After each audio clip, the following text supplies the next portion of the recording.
Chapitre 4. Le 4 septembre 1968, j'allais à Sonora rendre visite à Don Juan. Pour répondre à une demande qu'il m'avait faite lors de mon dernier séjour, je m'arrêtais à Hermosillo pour acheter une tequila locale nommée Bacanora, qui ne se vend pas ailleurs. Sachant qu'il n'aimait pas l'alcool, cette requête me semblait étrange.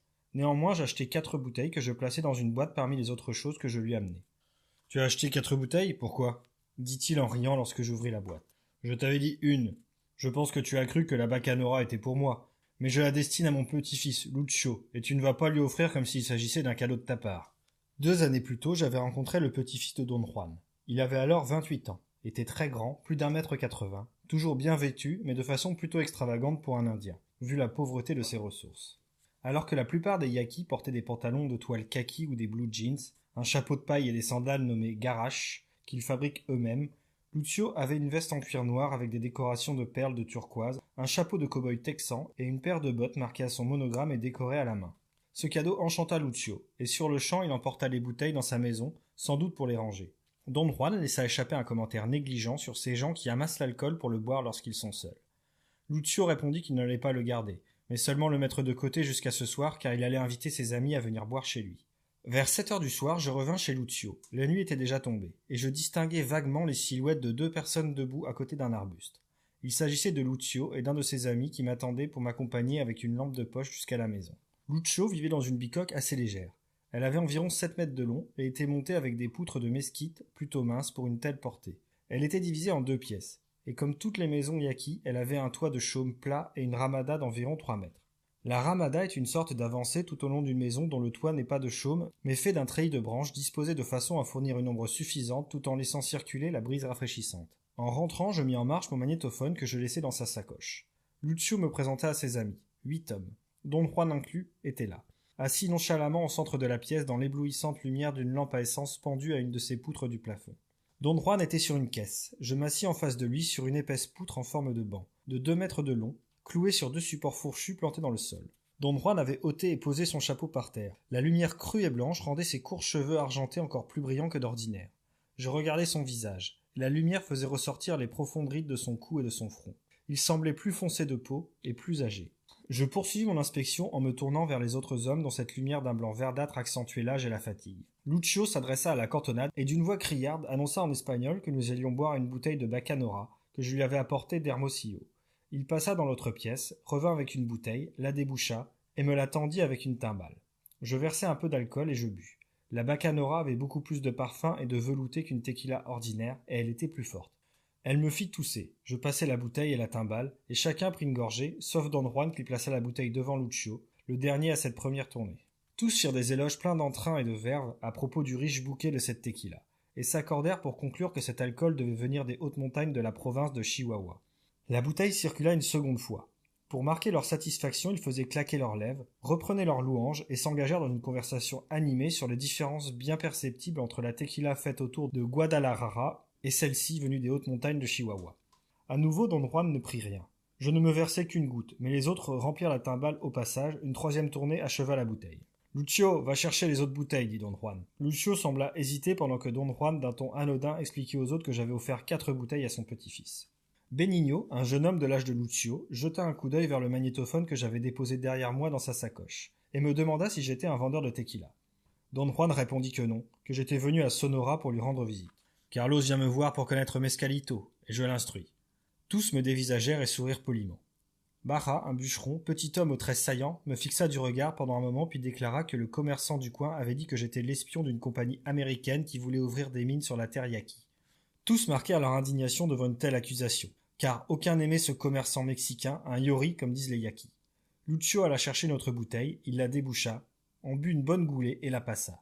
La conversation s'était engagée sur les chances de l'arrivée d'une compagnie minière en Sonora, et sur les conséquences qu'une telle entreprise pourrait avoir pour les Yaquis. La bouteille était revenue entre les mains de Lucio, qui la leva pour voir combien il restait de Bacanora. « Dis-lui de ne pas se tourmenter, me chuchota Don Juan. Dis-lui que tu l'en ramèneras à ton prochain passage. » Je me penchai vers Lucio pour lui confier que la prochaine fois j'amènerais au moins une demi-douzaine de bouteilles.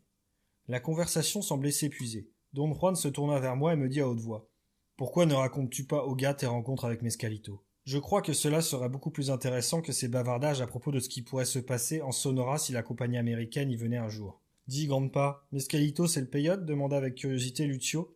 Il y a des gens qui le nomment ainsi, répondit sèchement Don Juan. Moi je préfère le nommer Mescalito. Cette sacrée chose rend fou, dit Gennaro, un homme grand et fort d'une cinquantaine d'années. Je crois qu'il est ridicule de déclarer que Mescalito rend fou, répondit Don Juan d'une voix très calme. Car si cela était vrai, Carlos aurait la camisole de force alors qu'il est là et vous parle. Il en a pris, regardez-le, il est normal. Barea sourit timidement et répliqua. Qui sait? Et tous nous éclatâmes de rire. Regardez-moi, continua Don Juan. J'ai connu Mescalito depuis presque toujours et jamais il ne m'a fait de mal. Personne n'osa plaisanter et rire à son propos. Mais il était facile de voir qu'il n'en croyait pas le premier mot. D'une toute autre façon, continua Don Juan, il est vrai que Mescalito rend les gens cinglés, ainsi que tu le disais, mais cela se produit seulement lorsqu'ils vont à lui sans connaître ce qu'ils sont en train de faire.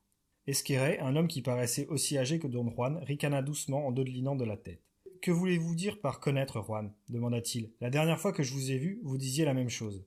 Gennaro déclara. Quand les gens prennent ce peyote, ils deviennent réellement cinglés. J'ai vu des Indiens huichols en manger, ils s'agitaient comme s'ils avaient la rage. Ils bavaient, vomissaient et pissaient partout. Avec ce sacré machin, on pourrait attraper l'épilepsie.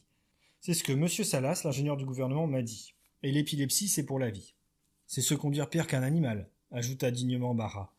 Gennaro, tu as vu ces Indiens huichols seulement tels que tu désirais les voir, dit Don Juan. En premier lieu, tu n'as pas pris la peine de chercher à savoir ce que représente pour eux la rencontre de Mescalito. À ma connaissance, Mescalito n'a jamais rendu quelqu'un épileptique. L'ingénieur du gouvernement est un Yori, et je ne crois pas qu'un Yori connaisse quelque chose en ce qui concerne Mescalito. Penses-tu vraiment que les milliers de gens qui connaissent Mescalito sont devenus cinglés? Pour faire une chose comme ça, ils doivent être cinglés, ou bien près de l'être, répondit Gennaro. Mais si des milliers de gens étaient tous en même temps cinglés, qui donc ferait leur travail? Comment arriverait-il à survivre? Demanda Don Juan. Macario, lui qui est de l'autre côté, les USA, m'a dit que celui qui en prend reste marqué pour toute la vie. Lorsqu'il prétend cela, Macario est un menteur, répliqua Don Juan. Je suis certain qu'il ignore ce dont il parle. Il raconte d'ailleurs vraiment trop de mensonges, dit Benigno. Qui est Macario? Demandai-je. C'est un Indien yaqui qui vit ici, me répondit Lucio. Mais il raconte qu'il est de l'Arizona et qu'il est allé en Europe pendant la guerre et des tas d'autres choses. Il dit même qu'il était colonel, ajouta Benigno. Tout le monde s'esclaffa et pendant un certain moment la conversation tourna autour des incroyables histoires de Macario. Don Juan relança le sujet sur Mescalito. Comment, si vous savez tous que Macario est un fiefé menteur, pouvez-vous arriver à le croire lorsqu'il parle de Mescalito? Le peyote, c'est ça que tu veux dire, Grandpa? S'enquit Lucio de l'air sincère de celui qui chercherait à saisir ce mot. Sacré nom de Dieu, oui! Le ton de la voix de Don Juan fut tranchant et cassant. Instinctivement, Lucio se tassa sur lui-même, et j'eus l'impression que tous avaient été un peu effrayés par cette marque d'impatience. Mais Don Juan eut un large sourire, et d'un ton banal, il reprit. Ne voyez-vous donc pas que Macario ne connaît pas ce dont il parle? Ne vous rendez-vous pas compte que pour parler de Mescalito, il faut avoir la connaissance? Vous voilà reparti, dit Esquerret. Qu'est donc cette sacrée connaissance? Vous êtes pire que Macario. Lui au moins dit ce qui lui passe par la tête, qu'il le connaisse ou non. Voilà des années que je vous entends dire que nous devons connaître. Qu'est-ce donc que nous avons à connaître? Don Juan dit qu'il y a un esprit dans le peyote, avança Benigno, et Barea rajouta « J'ai souvent vu du peyote dans les champs, mais je n'ai jamais vu un seul esprit ou quelque chose de ce genre. » Mescalito est peut-être comme un esprit, expliqua Don Juan, mais ce qu'il est vraiment reste obscur jusqu'à ce qu'on le connaisse. Esquerret se plaint que je répète cela depuis des années. Eh bien, c'est vrai, mais ce n'est pas ma faute si vous ne comprenez pas. Barea dit que celui qui le prend se conduit comme un animal. Eh bien, ce n'est pas ma façon de voir. Pour moi, ceux qui pensent être supérieurs aux animaux vivent souvent pire que des animaux. Prenez mon petit-fils. Il travaille sans arrêt. Je devrais dire qu'il vit pour travailler comme une mule. Et la seule chose qu'il fasse qui ne soit pas animal, c'est de se saouler. Tous s'exclafèrent, et au moins une octave plus haut que ces rires dominait celui de Victor, un jeune homme à peine sorti de l'adolescence. Elerio, un jeune fermier, n'avait pas encore dit un seul mot. Il restait assis par terre à ma droite, adossé à des sacs d'engrais chimiques qui avaient été mis à l'intérieur pour les abriter de la pluie. C'était un ami d'enfance de Lucio. Il paraissait plus puissant et mieux bâti, plus trapu bien que moins grand que Lucio. Elerio s'intéressait vraiment aux propos de Don Juan, et lorsque Barea allait de nouveau intervenir, il s'interposa. De quelle façon le peyote pourrait-il changer tout cela? Il me semble que l'homme est né sur cette terre pour travailler toute sa vie, exactement comme le font les mules. Mescalito change tout, reprit Don Juan. Cependant, nous devons toujours travailler comme n'importe quel autre homme, comme des mules. J'ai dit qu'il y avait un esprit dans Mescalito, parce que c'est quelque chose comme un esprit qui amène le changement dans l'homme, un esprit que nous pouvons voir, que nous pouvons toucher, un esprit qui nous change, parfois même contre notre volonté. Le peyote te rend toqué, intervint Gennaro. Bien sûr, tu crois avoir changé, n'est-ce pas vrai? Comment peut-il nous changer? Insista d'un ton pressant Elerio. Il t'enseigne la juste manière de vivre, répondit Don Juan. Il aide et protège ceux qui le connaissent. La vie que tous vous menez n'est pas du tout une vie. Vous ne connaissez pas la joie qui naît du plaisir de faire les choses délibérément. Vous n'avez pas de protecteur. Que voulez-vous dire s'exclama avec indignation Gennaro. Nous en avons. Notre Seigneur Jésus-Christ, notre Mère la Vierge et la petite Vierge de Guadalupe. Ne sont-ils pas nos protecteurs? Une sacrée bande de protecteurs, déclara Don Juan sur le ton de la moquerie. Vous ont-ils enseigné une meilleure façon de vivre? Ça, c'est parce que les gens ne les écoutent pas, protesta Gennaro. Ils n'ont d'attention que pour le diable. S'ils étaient de vrais protecteurs, ils vous forceraient à écouter, dit Don Juan. Si Mescalito devient votre protecteur, vous aurez à l'écouter que vous le désiriez ou non. Ceci parce que vous pouvez le voir et que vous êtes obligé de faire très attention à ce qu'il dit. Il exigera que vous l'approchiez dans le respect, non pas à la façon dont vous êtes habitué à aller rendre visite à vos protecteurs. Que voulez-vous dire demanda Esquerret. Je veux dire que pour vous, aller vers vos protecteurs signifie qu'un de vous doive jouer du violon, l'autre mettre son masque, ses bas, ses hochets, et puis danser pendant que les autres boivent. Benigno, toi qui étais danseur, raconte-nous cela. Au bout de 3 ans, j'en ai eu marre. J'ai laissé tomber, dit Benigno. C'était très dur. Demande à Lucio. Après une semaine, il a lâché, ironisa Esquerret. Tous éclatèrent de rire, à l'exception de Don Juan. Lucio eut un sourire, puis prit 2 gorgées de bacchanora. Ce n'est pas dur, c'est ridicule, dit Don Juan. Demandez à Valencio, le danseur, s'il aime danser. Il n'aime pas, il en a pris l'habitude, c'est tout. Depuis des années, je le vois danser, et chaque fois j'ai vu les mêmes mouvements mal exécutés. Il n'a aucune fierté dans son art, sauf lorsqu'il en parle. Il ne l'aime pas. C'est pourquoi, année après année, il répète les mêmes gestes. Les imperfections de ses débuts sont maintenant des fautes indéracinables, et il ne peut même plus les discerner. C'est ainsi qu'il a appris à danser, intervint Lirio. Moi aussi j'ai été danseur dans la ville de Torim. Je sais qu'il faut danser exactement comme ils te l'apprennent. Valencio n'est pas, malgré tout, le meilleur des danseurs, dit Esquerret. Il y en a d'autres. Sakateca, par exemple. Sakateca est un homme de connaissance. Rien à voir avec vous, répondit sèchement Don Juan. Il danse parce que c'est son penchant naturel. Tout ce que je voulais dire est que vous, qui n'êtes pas des danseurs, ne tirez aucun plaisir de ces danses. Peut-être que si elles étaient parfaitement données, certains parmi vous pourraient en tirer du plaisir. Peu parmi vous savent ce que c'est que la danse. Par conséquent, vous n'avez plus qu'à vous satisfaire d'un plaisir bien moche. C'est la raison pour laquelle vous êtes tous des ivrognes. Admirez mon petit-fils. Ferme-la, grand'pa, protesta Lucio. Il n'est ni fainéant ni stupide, continua Don Juan. Mais que fait-il sinon boire? Il s'achète des vestes en cuir, remarqua Gennaro et tous s'esclaffèrent. Lucio se consola sur la bacchanora. Et comment le payol doit-il changer tout ça demanda Alirio. Si Lucio cherchait le protecteur, dit Don Juan, sa vie changerait. J'ignore exactement comment, mais je suis certain qu'il deviendrait différent. Il ne boirait plus, est-ce cela insista Elerio. Peut-être. Pour rendre sa vie satisfaisante, il a besoin de quelque chose d'autre que la tequila. Ce quelque chose, quoi qu'il soit, pourrait être accordé par le protecteur. Le payol doit avoir très bon goût, dit Elirio. Je n'ai pas prétendu cela, répondit Don Juan. Par quel miracle peut-on tellement l'apprécier s'il n'a même pas bon goût continua Elirio. Il te fait encore plus apprécier la vie, dit Don Juan. Mais s'il n'a pas bon goût, comment pourrait-il faire mieux apprécier la vie persista Elerio. Cela ne tient pas debout. Mais si, intervint Gennaro d'un ton convaincu. Le peyote te rend cinglé, et bien sûr tu penses que la vie c'est du bon temps, peu importe ce qu'il se passe. À nouveau ils éclatèrent de rire. Cela tient debout, continua Don Juan d'un ton imperturbable. Pensez au peu de choses que vous connaissez et à la multitude de celles qui existent. L'alcool, c'est lui qui rend les gens cinglés. Au contraire, Mescalito rend tout plus clair. Il vous fait voir tellement mieux. Lucio et Benigno se lancèrent des regards complices tout en souriant, comme pour dire qu'ils avaient déjà souvent entendu cette rengaine. Gennaro et Esquerret s'impatientaient et parlaient en même temps. Le rire de Victor jaillissait au-dessus de toutes ces voix. Elerio paraissait être le seul intéressé. Comment le peyote peut-il faire tout cela demanda-t-il. Tout d'abord, expliqua Don Juan, tu dois vouloir le rencontrer. Ce qui, à mon avis, constitue la plus importante des choses. Puis tu dois lui être présenté. Ensuite, tu dois le rencontrer bien des fois avant de pouvoir dire que tu le connais. Et que se passe-t-il alors questionna Elerio. Gennaro s'interposa. Avec ton cul par terre, tu chies sur le toit. Tous éclatèrent d'un rire bruyant. Ce qui se passe ensuite dépend entièrement de toi, lui répondit Don Juan sans marquer la moindre impatience. Tu dois aller à lui sans peur, et petit à petit, il t'apprendra comment vivre une vie meilleure. Il y eut un long silence. Ils paraissaient tous très fatigués, la bouteille était vide et c'est à regret que Lucio en ouvrit une autre. Le peyote est-il le protecteur de Carlos demanda Elerio sur un ton de plaisanterie. Je n'en sais rien, dit Don Juan.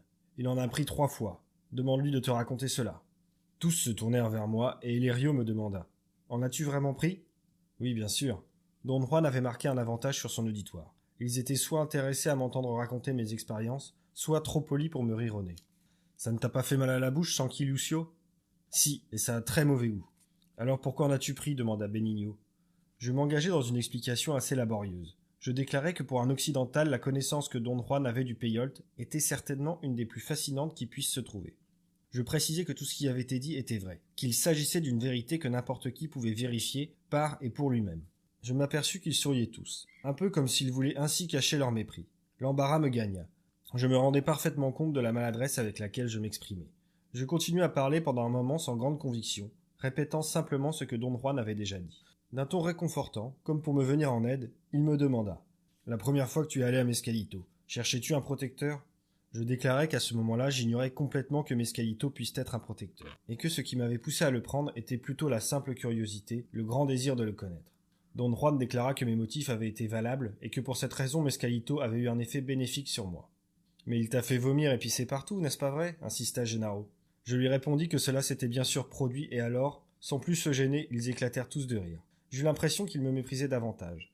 Aucun, si ce n'est Elerio qui ne me quittait pas des yeux, ne s'intéressait à mes expériences. « Qu'as-tu vu ?» me demanda Elerio. Don Juan me dit de leur raconter tout ou presque tous les détails des scènes et des choses que j'avais perçues. Quand j'eus fini de parler, Lucio fit un commentaire à mes descriptions. « Puisque le peyote est aussi bizarre, je suis content de ne jamais en avoir pris. »« C'est exactement comme je te l'avais dit, » annonça Gennaro à Barea. « Ce machin te rend anormal. »« Cependant, Carlos n'est pas anormal. Comment expliques-tu cela ?» demanda Don Juan à Gennaro. « Rien ne me prouve qu'il ne l'est pas, » rétorqua celui-ci. Et tous, Don Juan aussi, s'exclafèrent. « Avais-tu peur ?» demanda Benigno. « Certainement. »« Alors, pourquoi l'avoir pris ?» me dit Elerio. « Il t'a dit qu'il voulait connaître, » intervint Lucio. « Je crois que Carlos devient comme mon grand-pa. Tous les deux rabâchent qu'ils veulent connaître, mais personne ne sait quel sacré nom de Dieu de choses ils veulent connaître. Il est impossible d'expliquer ce mode de connaissance, dit Don Juan en s'adressant à Elerio, car il diffère avec chaque homme. La seule chose qui nous soit commune reste que Mescalito révèle des secrets individuellement à chaque homme. Sachant quelle est l'attitude de Gennaro, je ne lui recommanderais pas de rencontrer Mescalito. Cependant, malgré mon opinion et malgré ses déclarations, Mescalito pourrait avoir sur lui un effet entièrement bénéfique. Mais il est le seul à pouvoir découvrir cela. Et ça, c'est la connaissance dont j'ai parlé. Don Juan se leva et déclara « Il est temps de rentrer. Lucio est soûl et Victor s'est endormi. » 2 jours plus tard, le 6 septembre, Lucio, Benigno et Elerio se présentèrent à la maison où je demeurais pour m'inviter à aller à la chasse. En attendant que je termine d'écrire, ils gardèrent le silence. Puis Benigno eut un rire poli, comme pour prévenir qu'il allait dire quelque chose d'important. Le silence persista. Il rit à nouveau et se décida. Lucio dit qu'il prendrait bien du peyote. Vraiment ? Oui, j'aimerais bien. Benigno fut pris d'un sourire. Lucio a dit qu'il mangerait du peyote si vous lui achetez une motocyclette. Lucio et Benigno se regardèrent puis éclatèrent de rire. Quel est le prix d'une motocyclette aux États-Unis demanda Lucio. Sans doute peut-on en trouver une pour $100, lui répondis-je. Là-bas, ça n'est pas beaucoup d'argent ? Vous pourriez facilement lui en acheter une, déclara Benigno. Bon, laissez-moi en parler à votre grand-père, dis-je à Lucio. Non, non, protesta-t-il, ne lui dites rien, il gâchera tout. Il est bizarre, en plus il est trop vieux, et il ne sait pas très bien ce qu'il fait. Benigno ajouta. Il était un vrai sorcier, je veux dire un vrai de vrai. Mes parents prétendent qu'il fut le meilleur. Mais il se mit au peyote, et il devint rien du tout, et maintenant il est trop vieux. Et sans arrêt il rabâche les mêmes histoires sur le peyote, compléta Lucio. Le peyote, c'est de la vraie saloperie, continua Benigno. Une fois nous avons essayé. Lucio réussit à en avoir un grand sac par son grand-père. Un soir que nous allions à la ville, nous avons voulu en manger. Nom de Dieu, ma bouche fut taillée en pièces, ça a un goût dégueulasse. L'avez-vous avalé ? Nous l'avons craché, répondit Lucio, et nous avons jeté le sac tout entier dans le fossé. Tous deux pensaient maintenant que cet incident était vraiment amusant, mais pendant leur récit, Elerio n'avait pas ouvert la bouche. Comme d'habitude, il restait renfermé et le rire n'avait pas prise sur lui. Elerio, voudrais-tu l'essayer ? Lui demandai-je. Non, pas moi, même pas pour une motocyclette. Cela provoqua une crise de rire chez Benigno et Lucio. Je dois toutefois admettre que Don Juan me déconcerte, déclara Elerio. Mon grand-père est trop vieux pour savoir quoi que ce soit. Et Benigno fit écho à la conviction de Lucio. Ouais, il est trop vieux. Je pensais que l'opinion qu'ils avaient sur Don Juan était simplette et surtout mal fondée. Pour le défendre, je leur dis que Don Juan était à mon avis un aussi grand sorcier que dans le passé. Peut-être même le plus grand de tous. Je précisai que chez lui je percevais quelque chose de vraiment extraordinaire. Je leur rappelai qu'à plus de 70 ans, il était plus fort et plus dynamique que nous tous réunis. Je les mis au défi de se rendre compte par eux-mêmes en espionnant Don Juan. « Espionner mon grand-pa ? Impossible !» déclara fièrement Lucio. « C'est un brujo. » Pourtant ils avaient prétendu, leur dis-je, qu'il était trop vieux, un faible d'esprit ne sachant même pas ce qui se passait autour de lui. Quant à moi, insistai-je, sa vivacité m'émerveille chaque fois de plus en plus. « Personne ne peut espionner un brujo, même s'il est vieux, » déclara fermement Lucio. Cependant, s'il est endormi, une foule de gens peuvent l'attaquer. C'est ce qui arriva à un nommé Sévicas. Les gens en eurent assez de sa sorcellerie diabolique et ils le tuèrent. Je voulus avoir des détails sur cet événement, Mais ils déclarèrent que cela avait eu lieu autrefois, peut-être lorsqu'ils étaient encore gamins, ou avant même. Elirio précisa que malgré son assassinat, les gens croyaient que Sévicas n'avait été qu'un fou puisque personne ne pouvait faire de mal à un sorcier. Je tentai de sonder leur opinion sur les sorciers, mais le sujet ne semblait pas les captiver. Et de plus, ils étaient impatients de partir à la chasse pour essayer la carabine calibre 22 que j'avais amenée pour la première fois. En silence, nous marchions dans les broussailles, et brusquement, Elirio, qui guidait notre file, se retourna et déclara « Peut-être sommes-nous les cinglés. Peut-être que Don Juan a raison. Regardez un peu le genre de vie que nous menons. » Lucio et Benigno protestèrent. Je m'interposai. Je déclarai être d'accord avec Elirio. Moi-même, je m'étais rendu compte que quelque chose n'allait pas dans ma vie. Benigno répliqua que je n'avais aucune raison de me plaindre de ma vie. J'avais de l'argent et une voiture. Je répondis que je pourrais tout aussi bien prétendre que leur vie était meilleure que la mienne puisqu'ils avaient chacun un morceau de terre. D'un commun accord, ils me déclarèrent que le vrai propriétaire était la banque du gouvernement. Je précisai que dans les mêmes conditions, la voiture n'était pas plus à moi que leur terre à eux. Elle appartenait à une banque de Californie. Ma vie était seulement différente de la leur et non pas meilleure. Nous avions atteint la zone des taillis. Le tableau de chasse ne fut ni un cerf ni un sanglier, mais simplement 3 lièvres. Sur le chemin du retour, nous passâmes chez Lucio, qui annonça que sa femme allait préparer un ragoût de lièvre. Benigno partit acheter une bouteille de tequila et des sodas. Lorsqu'il revint, Don Juan l'accompagnait. « As-tu coincé mon grand-père en train d'acheter de la bière » s'exclama Lucio. « Je n'ai pas été invité à ces agapes, » dit Don Juan. Je venais seulement demander à Carlos s'il allait à Hermosillo. Je lui confiai que je comptais partir le jour suivant. Pendant que nous conversions, Benigno distribua les sodas. Elirio donna le sien à Don Juan, et comme pour les yaquis refuser même courtoisement constitue une impolitesse impardonnable, tranquillement Don Juan l'accepta. Je tendis le mien à Elirio, qui fut obligé de le prendre. Alors Benigno m'offrit sa bouteille. Mais Lucio, conscient de l'issue possible de cette séance de politesse yaqui, avait déjà terminé son soda. Et se tournant vers Benigno, qui avait une expression pathétique, il lui dit en riant « Ils t'ont fauché ta bouteille !» Don Juan déclara qu'il ne buvait jamais de soda, et plaça sa bouteille dans les mains de Benigno. En silence, nous restâmes assis sous la ramada. Elirio paraissait énervé. De ses doigts, il traficotait le bord de son chapeau. « J'ai réfléchi à ce que vous avez dit l'autre nuit, dit-il à Don Juan. Comment le peyote peut-il changer notre vie ? Comment ? Don Juan ne répondit pas. Il fixa Elirio du regard et se mit à chanter en yaqui. En fait, cela ressemblait plus à une récitation qu'à une chanson. Ensuite, un lourd silence plana longtemps. Puis je demandai à Don Juan de me traduire ce chant. « Il est destiné à des yaquis seulement, dit-il. » Je me sentis repoussé. J'étais certain qu'il avait dit quelque chose de très important. Enfin, Don Juan déclara. « Elirio est indien. Et en tant qu'Indien, il ne possède rien du tout. Nous, les Indiens, n'avons rien. Tout ce que tu vois autour d'ici appartient aux Yori. Les Yaquis n'ont que leur colère et ce que la terre leur offre gratuitement. » Personne ne prononça un seul mot pendant très longtemps. Don Juan se leva, dit au revoir et s'en alla. Nous le suivîmes tous des yeux jusqu'à ce qu'il ait disparu au tournant du sentier. Nous étions énervés, pris au dépourvu. Lucio déclara que son grand-père était parti parce qu'il avait horreur du ragoût de lièvre. Elirio semblant perdu dans ses pensées, Benigno se tourna vers moi et d'une voix criarde me dit « Je crois que l'Éternel vous punira, toi et Don Juan, pour ce que vous faites. » Lucio et Benigno éclatèrent de rire. « Benigno, tu fais le clown, » dit Elirio d'un ton très sérieux. « Ce que tu viens de dire ne vaut pas un pet de lapin. » Le 15 septembre 1968. Samedi, vers 9 heures du soir, Don Juan s'était assis face à Elirio sous la ramada de la maison de Lucio. Entre eux, il déposa son sac de boutons de peyote et il commença à chanter tout en se balançant d'avant en arrière. Adossés au mur, Lucio et Benigno s'étaient assis avec moi, à environ 3 mètres de Don Juan. Il faisait assez noir. En attendant Don Juan, nous étions à l'intérieur dans la lumière de la lampe à essence. Lorsqu'il arriva, il nous appela et nous demanda de le rejoindre sous la ramada où il nous fit asseoir. Peu à peu, mes yeux s'habituèrent à l'obscurité, et je pus distinguer tout clairement. Je m'aperçus qu'Elirio paraissait terrifié. Il tremblait de tout son corps. Ses dents claquaient, des sursauts spasmodiques agitaient son dos et sa tête. Don Juan lui parla, lui dit de ne pas avoir peur, de faire confiance au protecteur et de ne penser à rien d'autre. Il prit un bouton de peyote, l'offrit à Elirio et lui dit de mâcher lentement. Elirio se mit à geindre comme un chiot et se tassa sur lui-même. Sa respiration accélérée faisait un bruit de soufflet de forge. Il ôta son chapeau, épongea son front, puis couvrit son visage de ses 2 mains. Je crus qu'il allait pleurer. Il se passa là un long moment avant qu'il ne se maîtrise. Puis il se redressa, et tout en gardant une main sur son visage, prit le bouton de l'autre et se mit à le mâcher. Une appréhension terrible me gagna. C'est alors seulement que je me rendis compte que j'étais aussi effrayé qu'Elirio lui-même. Ma bouche avait la sécheresse que l'on ressent en mâchonnant du peyote. Elirio garda le peyote très longtemps dans sa bouche tout en le mastiquant soigneusement. J'avais les nerfs à fleur de peau. Ma respiration devint plus courte, et je me mis à gémir. Le chant de Don Juan s'amplifia. Il tendit un autre bouton à Elirio, puis, celui-ci bien mâché, il lui donna des fruits secs en lui disant de les manger très lentement. À plusieurs reprises, Elerio se leva pour aller uriner dans les buissons. Il demanda de l'eau. Don Juan lui précisa de se rincer la bouche mais de ne pas boire. Elerio mâcha 2 boutons de plus, puis Don Juan lui passa de la viande séchée. Lorsqu'il eut pris son 10e bouton, j'étais malade d'anxiété. Brusquement, Elerio bondit en avant et sa tête heurta le sol. Il roula sur son flanc gauche et fut pris de convulsions. Je regardai ma montre. 11h20.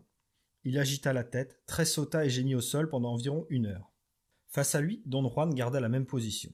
Ses chants du peyote s'étaient transformés en un murmure. À ma droite, Benigno paraissait assez peu concerné. À son côté, Lucio effondrait ronflé. Le corps d'Elerio était contorsionné. Il gisait sur le flanc droit, les mains coincées entre les cuisses, et il me faisait face. Il effectua un saut puissant et se tourna sur le dos, les jambes légèrement arquées. Sa main gauche s'agitait au loin vers le ciel en un geste très élégant. Sa main droite reprit le même mouvement, et alternativement ses mains ondulèrent lentement, comme celles d'un harpiste. Peu à peu le mouvement s'amplifia. Ses bras vibrèrent de manière perceptible, montèrent, descendirent, comme les pistons d'une machine. En même temps, ses mains ondulaient vers l'avant à partir du poignet, et ses doigts vibraient. Le spectacle était beau, harmonieux, fascinant. À mon avis, pensai-je, rien n'égalait ce rythme et cette maîtrise musculaire. Lentement, Elerio se redressa comme s'il luttait contre une force enveloppante. Son corps vibrait, il s'accroupit et commença à se lever. Ses bras, sa tête et son torse tremblaient comme parcourus par un courant électrique intermittent. J'eus l'impression qu'une force qu'il ne pouvait pas contrôler l'animait et le déplaçait. Le chant de Don Juan devint assourdissant. Lucio et Benigno se réveillèrent, jetèrent un œil vague sur la scène et se rendormirent. Elerio semblait s'élever de plus en plus. Il grimpait, il accrochait ses mains à d'invisibles objets. Il se leva enfin et fit une pause pour souffler. Je voulus voir ses yeux et je m'avançai vers lui, mais le regard impératif de Don Juan me cloua sur place et je retombai assis. Alors, Elerio sauta. Il paraissait avoir atteint son but. Il haleta et sanglota sous l'effort. On aurait dit qu'il se maintenait sur une corniche, mais quelque chose pesait sur lui. Il poussa des cris aigus de désespoir. Il perdit son équilibre et commença à chuter. Son corps s'arqua en arrière et fut traversé de la tête aux pieds par une extraordinaire et splendide ondulation. Elle le parcourut au moins une centaine de fois avant que son corps ne s'écroule comme un sac de toile vide. Un peu plus tard, il étendit ses bras devant lui comme pour protéger son visage. Ses jambes s'arquèrent en arrière et il reposa sur le torse. Ses jambes n'étaient qu'à quelques centimètres du sol, et ainsi il semblait glisser ou planer à une vitesse incroyable. Sa tête était tirée en arrière autant que possible, et ses bras restaient croisés sur ses yeux en guise de visière. Je pouvais sentir le vent siffler autour de lui. Je sursautai et involontairement poussai un cri aigu. Lucio et Benigno se réveillèrent, et pris de curiosité, observèrent Elerio. « Si vous me promettez de m'acheter une motocyclette, j'en prends sur le champ », déclara Lucio à haute voix. Je regardai Don Juan. De la tête, il fit un signe de négation. « Quel salaud !» murmura Lucio, puis il se rendormit. Elerio se leva et commença à marcher. Il s'avançait vers moi et s'arrêta. Je vis qu'il souriait avec une expression béate. Il essaya de siffler. Le son n'était pas clair, mais pourtant harmonieux. C'était un air de quelques mesures qu'il répétait sans arrêt. Puis le sifflement s'intensifia pour se transformer en une claire mélodie. Elerio murmurait des mots incompréhensibles qui devaient être les paroles de l'air chanté. Pendant des heures, il reprit ce chant. Il était très simple, monotone, une constante répétition.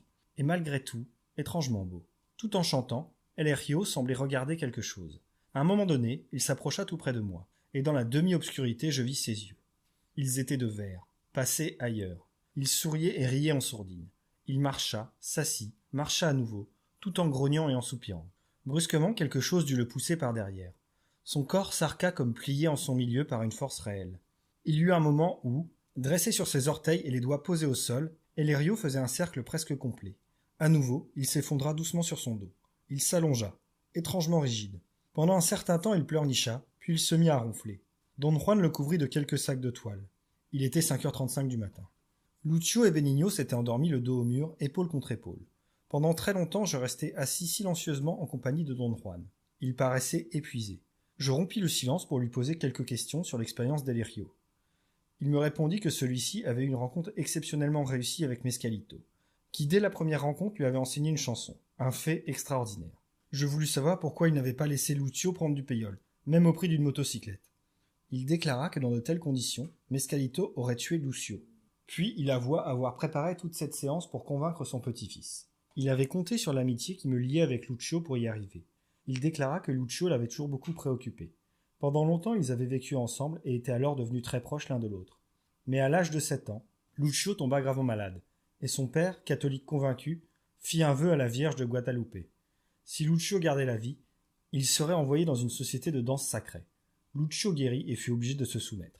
Après une semaine, il abandonna cet apprentissage et décida de renoncer à ce vœu. Il pensa qu'il allait payer de sa mort une telle décision, et il l'attendit pendant une journée tout entière. Tout le monde se moqua du gamin, et encore aujourd'hui on se souvient de sa conduite.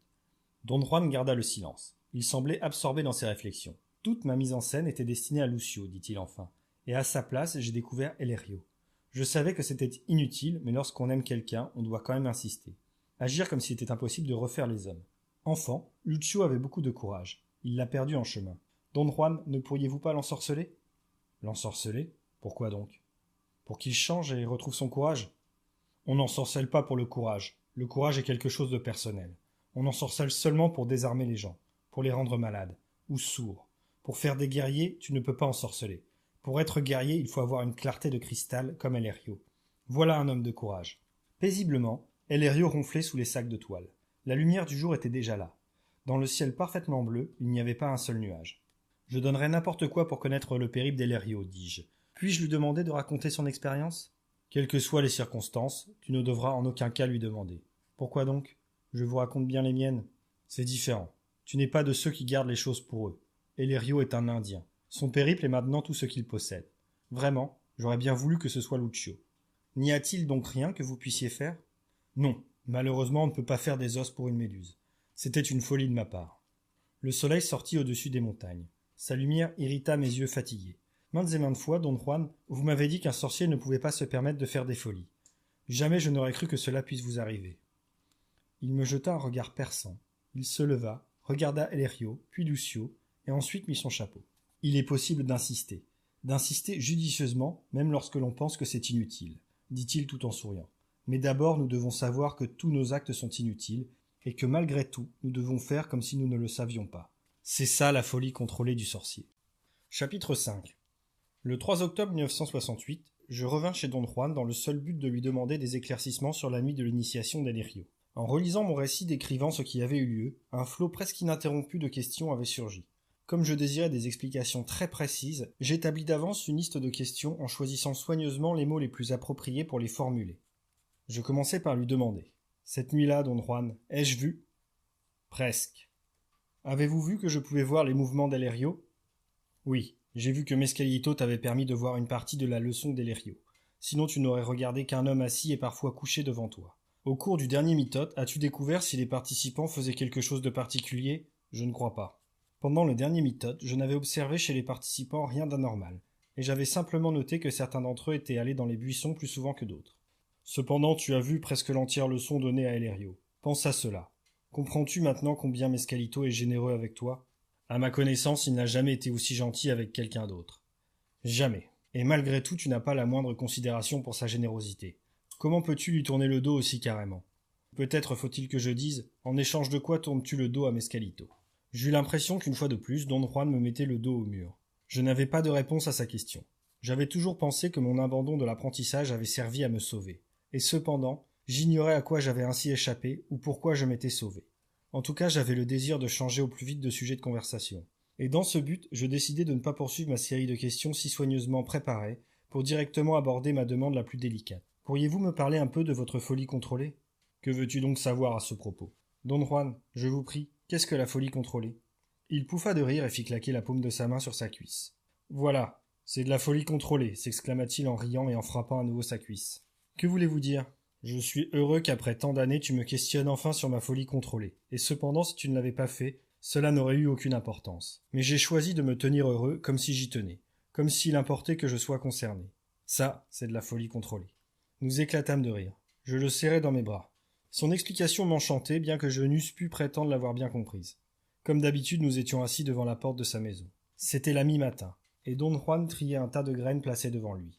Je voulus l'aider, mais il refusa en déclarant que ces graines étaient un cadeau d'un de ses amis du Mexique central et que je n'avais pas assez de pouvoir pour les toucher impunément. Don Juan, avec qui vous servez-vous de votre folie contrôlée ? Il gloussa de rire. Avec tout le monde, s'exclama-t-il en riant. Quand choisissez-vous d'en faire usage ? À chacun de mes actes. Je sentis que j'avais besoin de reprendre cet échange dès le début, et je lui demandai si la folie contrôlée signifiait que ces actes n'étaient jamais sincères mais seulement ceux d'un acteur. Mes actes sont sincères, mais ils ne sont que les actes d'un acteur. Donc, tout ce que vous faites doit être de la folie contrôlée, dis-je en marquant ma surprise. Oui, tout. Mais il n'est pas possible que chacun de vos actes soit seulement de la folie contrôlée? Et pourquoi pas, répondit-il avec un sourire mystérieux. Cela voudrait dire que pour vous rien n'a d'importance, que vous n'êtes réellement concerné par rien, chose ou personne. Par exemple, prenons mon cas. Voulez-vous dire que vous n'attachez aucune importance à ce qui m'arrive? Si je deviens homme de connaissance ou non, si je vis, si je meurs, ou quoi que ce soit. C'est vrai, cela n'a pas d'importance. Tu es comme Lucio et tous les autres dans ma vie, ma folie contrôlée. J'éprouvais une sensation de vide assez particulière. Évidemment, il n'y avait pas une seule raison au monde pour que Don Juan soit tenu à se soucier de moi. Mais par ailleurs, j'étais presque certain qu'au fond de lui-même, il m'aimait bien. Il devait en être ainsi, puisqu'il m'accordait toujours son attention à chaque instant passé en sa compagnie. Il me vint à l'idée qu'il disait cela parce qu'il en avait assez de moi. Après tout, j'avais abandonné ses enseignements. J'ai l'impression que nous ne parlons pas de la même chose. Je n'aurais pas dû me proposer en exemple. Je voulais seulement dire qu'il doit bien y avoir quelque chose dans le monde à quoi vous tenez d'une façon qui n'est pas de la folie contrôlée. S'il n'y a vraiment rien qui compte, je pense que la vie n'est plus possible. Ce que tu viens de dire s'applique à toi. Les choses sont importantes pour toi. Tu m'as questionné sur ma folie contrôlée, et je t'ai répondu que tout ce que je fais me concernant ou concernant mes semblables est de la folie, parce que rien n'a d'importance. Don Juan, mon argument est que si rien n'a d'importance, comment pouvez-vous accepter de vivre plus longtemps? Il éclata de rire, puis après une pause silencieuse pendant laquelle il sembla se demander s'il allait ou non me répondre, il se leva et passa derrière la maison. Je le suivis. Attendez, attendez, Don Juan. Je veux vraiment savoir. Vous devez m'expliquer ce que vous entendez par là. Peut-être qu'il n'est pas possible de l'expliquer. Dans ta vie, il y a certaines choses auxquelles tu tiens parce qu'elles sont importantes. Tes actions sont pour toi certainement importantes. Mais pour moi, il n'y a pas une seule chose qui soit encore importante. Pas plus mes actes que les actes de n'importe qui de mes semblables. Malgré cela, je continue à vivre parce que c'est ma volonté. Parce que j'ai maîtrisé ma volonté toute ma vie pour qu'elle soit claire et parfaite. Et maintenant, il ne m'importe plus que rien ne soit important. Ma volonté contrôle la folie de ma vie. Il s'accroupit et passa ses doigts dans les herbes qu'il avait mises sur un grand morceau de toile à sécher au soleil. J'étais désorienté. Jamais je n'aurais pu prévoir la tournure prise par ma direction de recherche. Après un long moment, je crus tenir un argument de poids. Je lui déclarai qu'à mon avis, certains des actes de mes semblables avaient une extrême importance. L'exemple le plus remarquable par son côté dramatique serait la guerre atomique. La destruction de toute vie à la surface du globe me paraissait être un acte d'une énormité stupéfiante. Tu crois cela parce que tu penses. Tu penses à la vie, dit-il avec un éclair lumineux dans ses yeux. Tu n'es pas en train de voir. Mon opinion serait-elle différente si je pouvais voir? Une fois que l'homme apprend à voir, il se découvre seul dans le monde avec rien d'autre que de la folie, déclara mystérieusement Don Juan. Il marqua une pause et me regarda comme s'il voulait juger de l'effet de sa déclaration. Tes actes, ainsi que, d'une manière générale, ceux de tes semblables, te semblent importants parce que tu as appris à penser qu'ils sont importants. Il donna au mot appris une telle inflexion que je fus obligé de lui demander ce qu'il voulait ainsi exprimer. Il cessa de manipuler ses plantes et me regarda. Nous apprenons à penser à propos de tout. Et ensuite nous entraînons nos yeux à regarder comme nous pensons aux choses que nous regardons. Nous regardons en pensant déjà que nous sommes importants. Par conséquent, il faut que nous nous sentions importants. Mais lorsqu'un homme apprend à voir, il se rend compte qu'il ne peut plus penser aux choses qu'il regarde. Et s'il ne peut plus penser à ce qu'il regarde, tout devient sans importance. Don Juan s'était aperçu que j'étais perplexe. 3 fois il répéta cette déclaration, comme pour me la faire comprendre. Au premier abord, ce qu'il avait dit me sembla très sarcastique. Mais en y repensant sérieusement, ces mots apparurent indistinctement être plutôt une déclaration compliquée à propos d'une certaine forme de perception. J'essayai de penser à une bonne question pour l'obliger à éclaircir sa position, mais je n'y parvins pas. Brusquement, je me sentis épuisé et je ne pouvais plus exprimer mes pensées clairement. Don Juan remarqua ma fatigue. Il me tapota doucement sur l'épaule. Nettoie ces plantes, mets-les soigneusement en morceaux, puis dans ce bocal. Il me tendit un grand bocal à café, puis il s'en alla. Il revint quelques heures plus tard, vers la fin de l'après-midi. Une fois terminé le travail des plantes, j'avais eu assez de temps pour rédiger mes notes. Sur le champ, je désirais lui poser quelques questions. Mais il n'était pas d'humeur à me répondre. Il déclara qu'il était affamé et qu'avant tout il devait se faire à manger. Il alluma le feu dans le fourneau de terre et plaça dessus un pot de bouillon d'os de bœuf. Dans le sac à provisions que je venais d'amener, il prit quelques légumes qu'il coupa en petits morceaux avant de les jeter dans le pot. Puis il s'allongea sur sa natte, ôta ses sandales et me dit d'aller m'asseoir à côté du fourneau pour pouvoir m'occuper du feu. Il faisait presque nuit. De ma place, je pouvais voir le ciel vers l'ouest. Les bords de quelques épaisses formations de nuages étaient colorés d'un jaune clair très intense, contrastant avec le centre presque noir des nuages. J'allais faire un commentaire sur la beauté de ces nuages, mais il parla avant moi. Des bords duveteux et un cœur épais, dit-il en montrant les nuages, avec tellement d'à-propos que je sursautai. J'allais justement vous parler des nuages. Et je t'ai devancé d'un quart de seconde, s'exclama-t-il en riant comme un enfant. Je lui demandai s'il était d'humeur à répondre à quelques questions. Que désires-tu savoir? Ce que vous avez déclaré cet après-midi concernant la folie contrôlée me préoccupe beaucoup. Je ne puis vraiment pas comprendre ce que vous avez voulu dire. Bien entendu, tu ne peux pas le comprendre. Tu es en train d'essayer d'y penser. Et ce que je t'ai dit ne s'accorde pas avec tes pensées. J'essaie d'y penser car personnellement c'est ma seule façon de comprendre quelque chose. Voulez-vous dire, par exemple, que lorsqu'un homme apprend à voir, tout dans le monde devient sans valeur?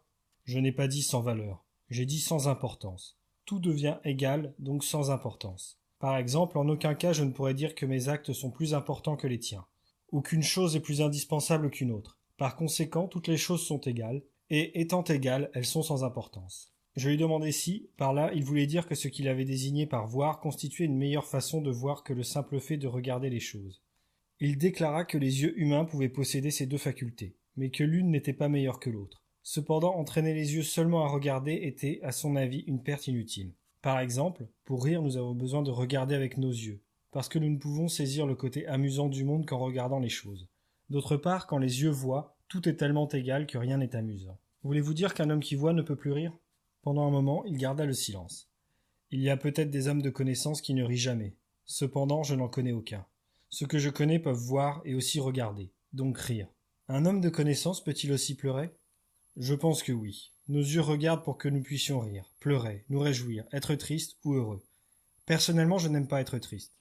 Donc, chaque fois que je suis le témoin de quelque chose qui ordinairement m'attristerait, je change la fonction de mes yeux et je vois au lieu de regarder.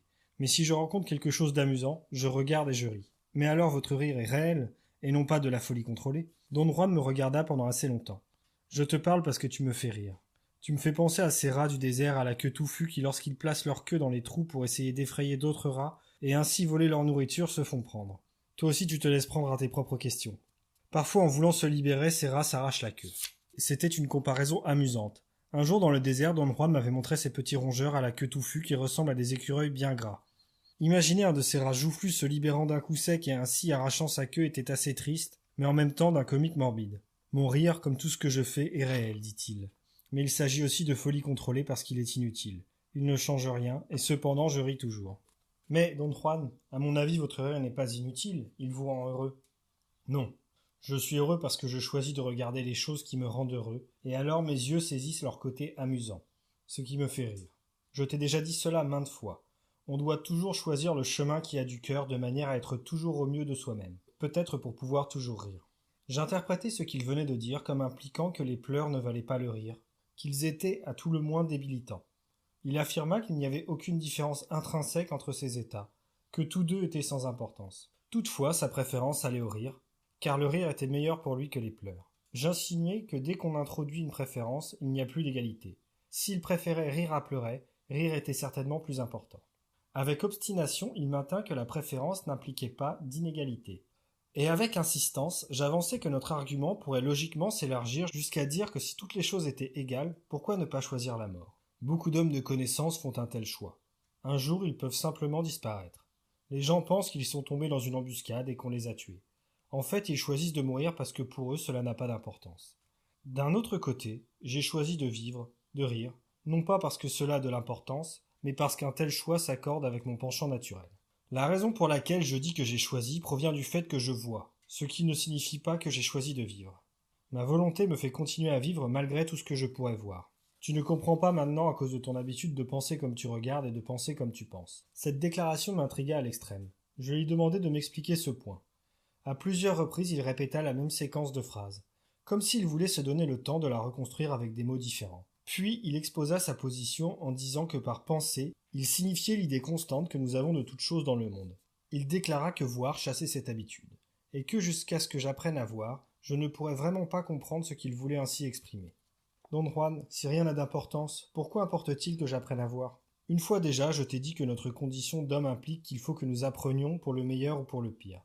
J'ai appris à voir, et je te déclare que rien n'est réellement important. Maintenant ton tour est venu. Peut-être qu'un jour tu pourras voir. Et alors tu pourras savoir si les choses importent ou non. Pour moi, rien n'importe, mais peut-être que pour toi tout importera. Tu devrais déjà savoir qu'un homme de connaissance vit en agissant et non en pensant à agir. Et encore moins en pensant à ce qu'il pensera lorsqu'il aura fini d'agir. Un homme de connaissance choisit un chemin qui a du cœur et le suit. Alors il regarde, se réjouit et rit. Puis il voit et sait. Il sait que sa vie se terminera bien trop tôt. Il sait qu'il ne va nulle part, comme tous les autres. Il sait parce qu'il voit que rien n'est plus important qu'autre chose. Autrement dit, l'homme de connaissance n'a ni honneur, ni dignité, ni famille, ni nom, ni patrie, mais seulement une vie à vivre. et dans de telles circonstances, son seul lien avec ses semblables est sa folie contrôlée. Par conséquent, un homme de connaissance entreprend, sue, s'essouffle, et aux yeux de tous il ressemble à n'importe quel homme. Mais il s'en différencie parce qu'il contrôle la folie de sa vie. Rien n'est plus important que n'importe quoi d'autre. Un homme de connaissance choisit n'importe quelle action, et la réalise comme si elle lui importait. Sa folie contrôlée lui fait dire qu'il attache de l'importance à ce qu'il fait, le fait agir comme si chaque action en avait vraiment, et cependant il sait qu'elle n'en a pas. Ainsi, lorsqu'il accomplit ses actions, il se retire en paix. Que ses actions aient été bonnes ou mauvaises, réussies ou non, ne le concerne en aucune façon. D'ailleurs, un homme de connaissance peut choisir de demeurer totalement impassible, de ne jamais agir, et de se conduire comme si le fait d'être impassible avait pour lui réellement de l'importance. Cette attitude sera sincèrement vraie, parce qu'elle sera aussi sa folie contrôlée. Je déployais tous mes efforts pour essayer d'expliquer à Don Juan que je désirais connaître ce qui pouvait motiver un homme de connaissance à agir d'une façon particulière en dépit du fait qu'il savait que rien n'était important. Avant de me répondre, il eut un doux rire étouffé. « Tu penses à tes actions. Donc il te faut croire que tes actions sont aussi importantes que tu penses qu'elles sont, bien qu'en réalité, rien de ce qu'on fait ne soit important. Rien, pas une seule chose. Mais alors, comme tu me le demandes, comment continuer à vivre? Il serait plus simple de mourir. C'est ce que tu dis et crois parce que tu penses à la vie, exactement comme tu penses maintenant à ce que voir pourrait bien être. Tu voudrais que je te décrive cela pour pouvoir commencer à y penser, exactement comme tu fais avec tout le reste. Cependant, dans le cas de voir, il n'est absolument pas question de penser, donc je ne peux pas te dire comment est le fait de voir. Par ailleurs, tu désires que j'explique les raisons de ma folie contrôlée, et je peux seulement dire que ma folie contrôlée est très semblable au fait de voir. C'est quelque chose à quoi on ne peut penser. Il bâilla, s'allongea sur le dos, étira ses bras et ses jambes, ses articulations craquèrent. Il déclara « Il y a trop longtemps que tu n'étais pas revenu. Tu penses trop. » Il se leva et alla dans les épaisses broussailles à côté de la maison. Je chargeai le fourneau pour faire bouillir la soupe dans le pot. J'allais allumer la lampe à pétrole, mais je me ravisai car je préférais l'apaisante demi-obscurité. Autour de moi, la lueur rougeâtre du feu procurait un éclairage suffisant pour écrire. Je poussai de côté mes carnets pour pouvoir m'allonger car je me sentais fatigué.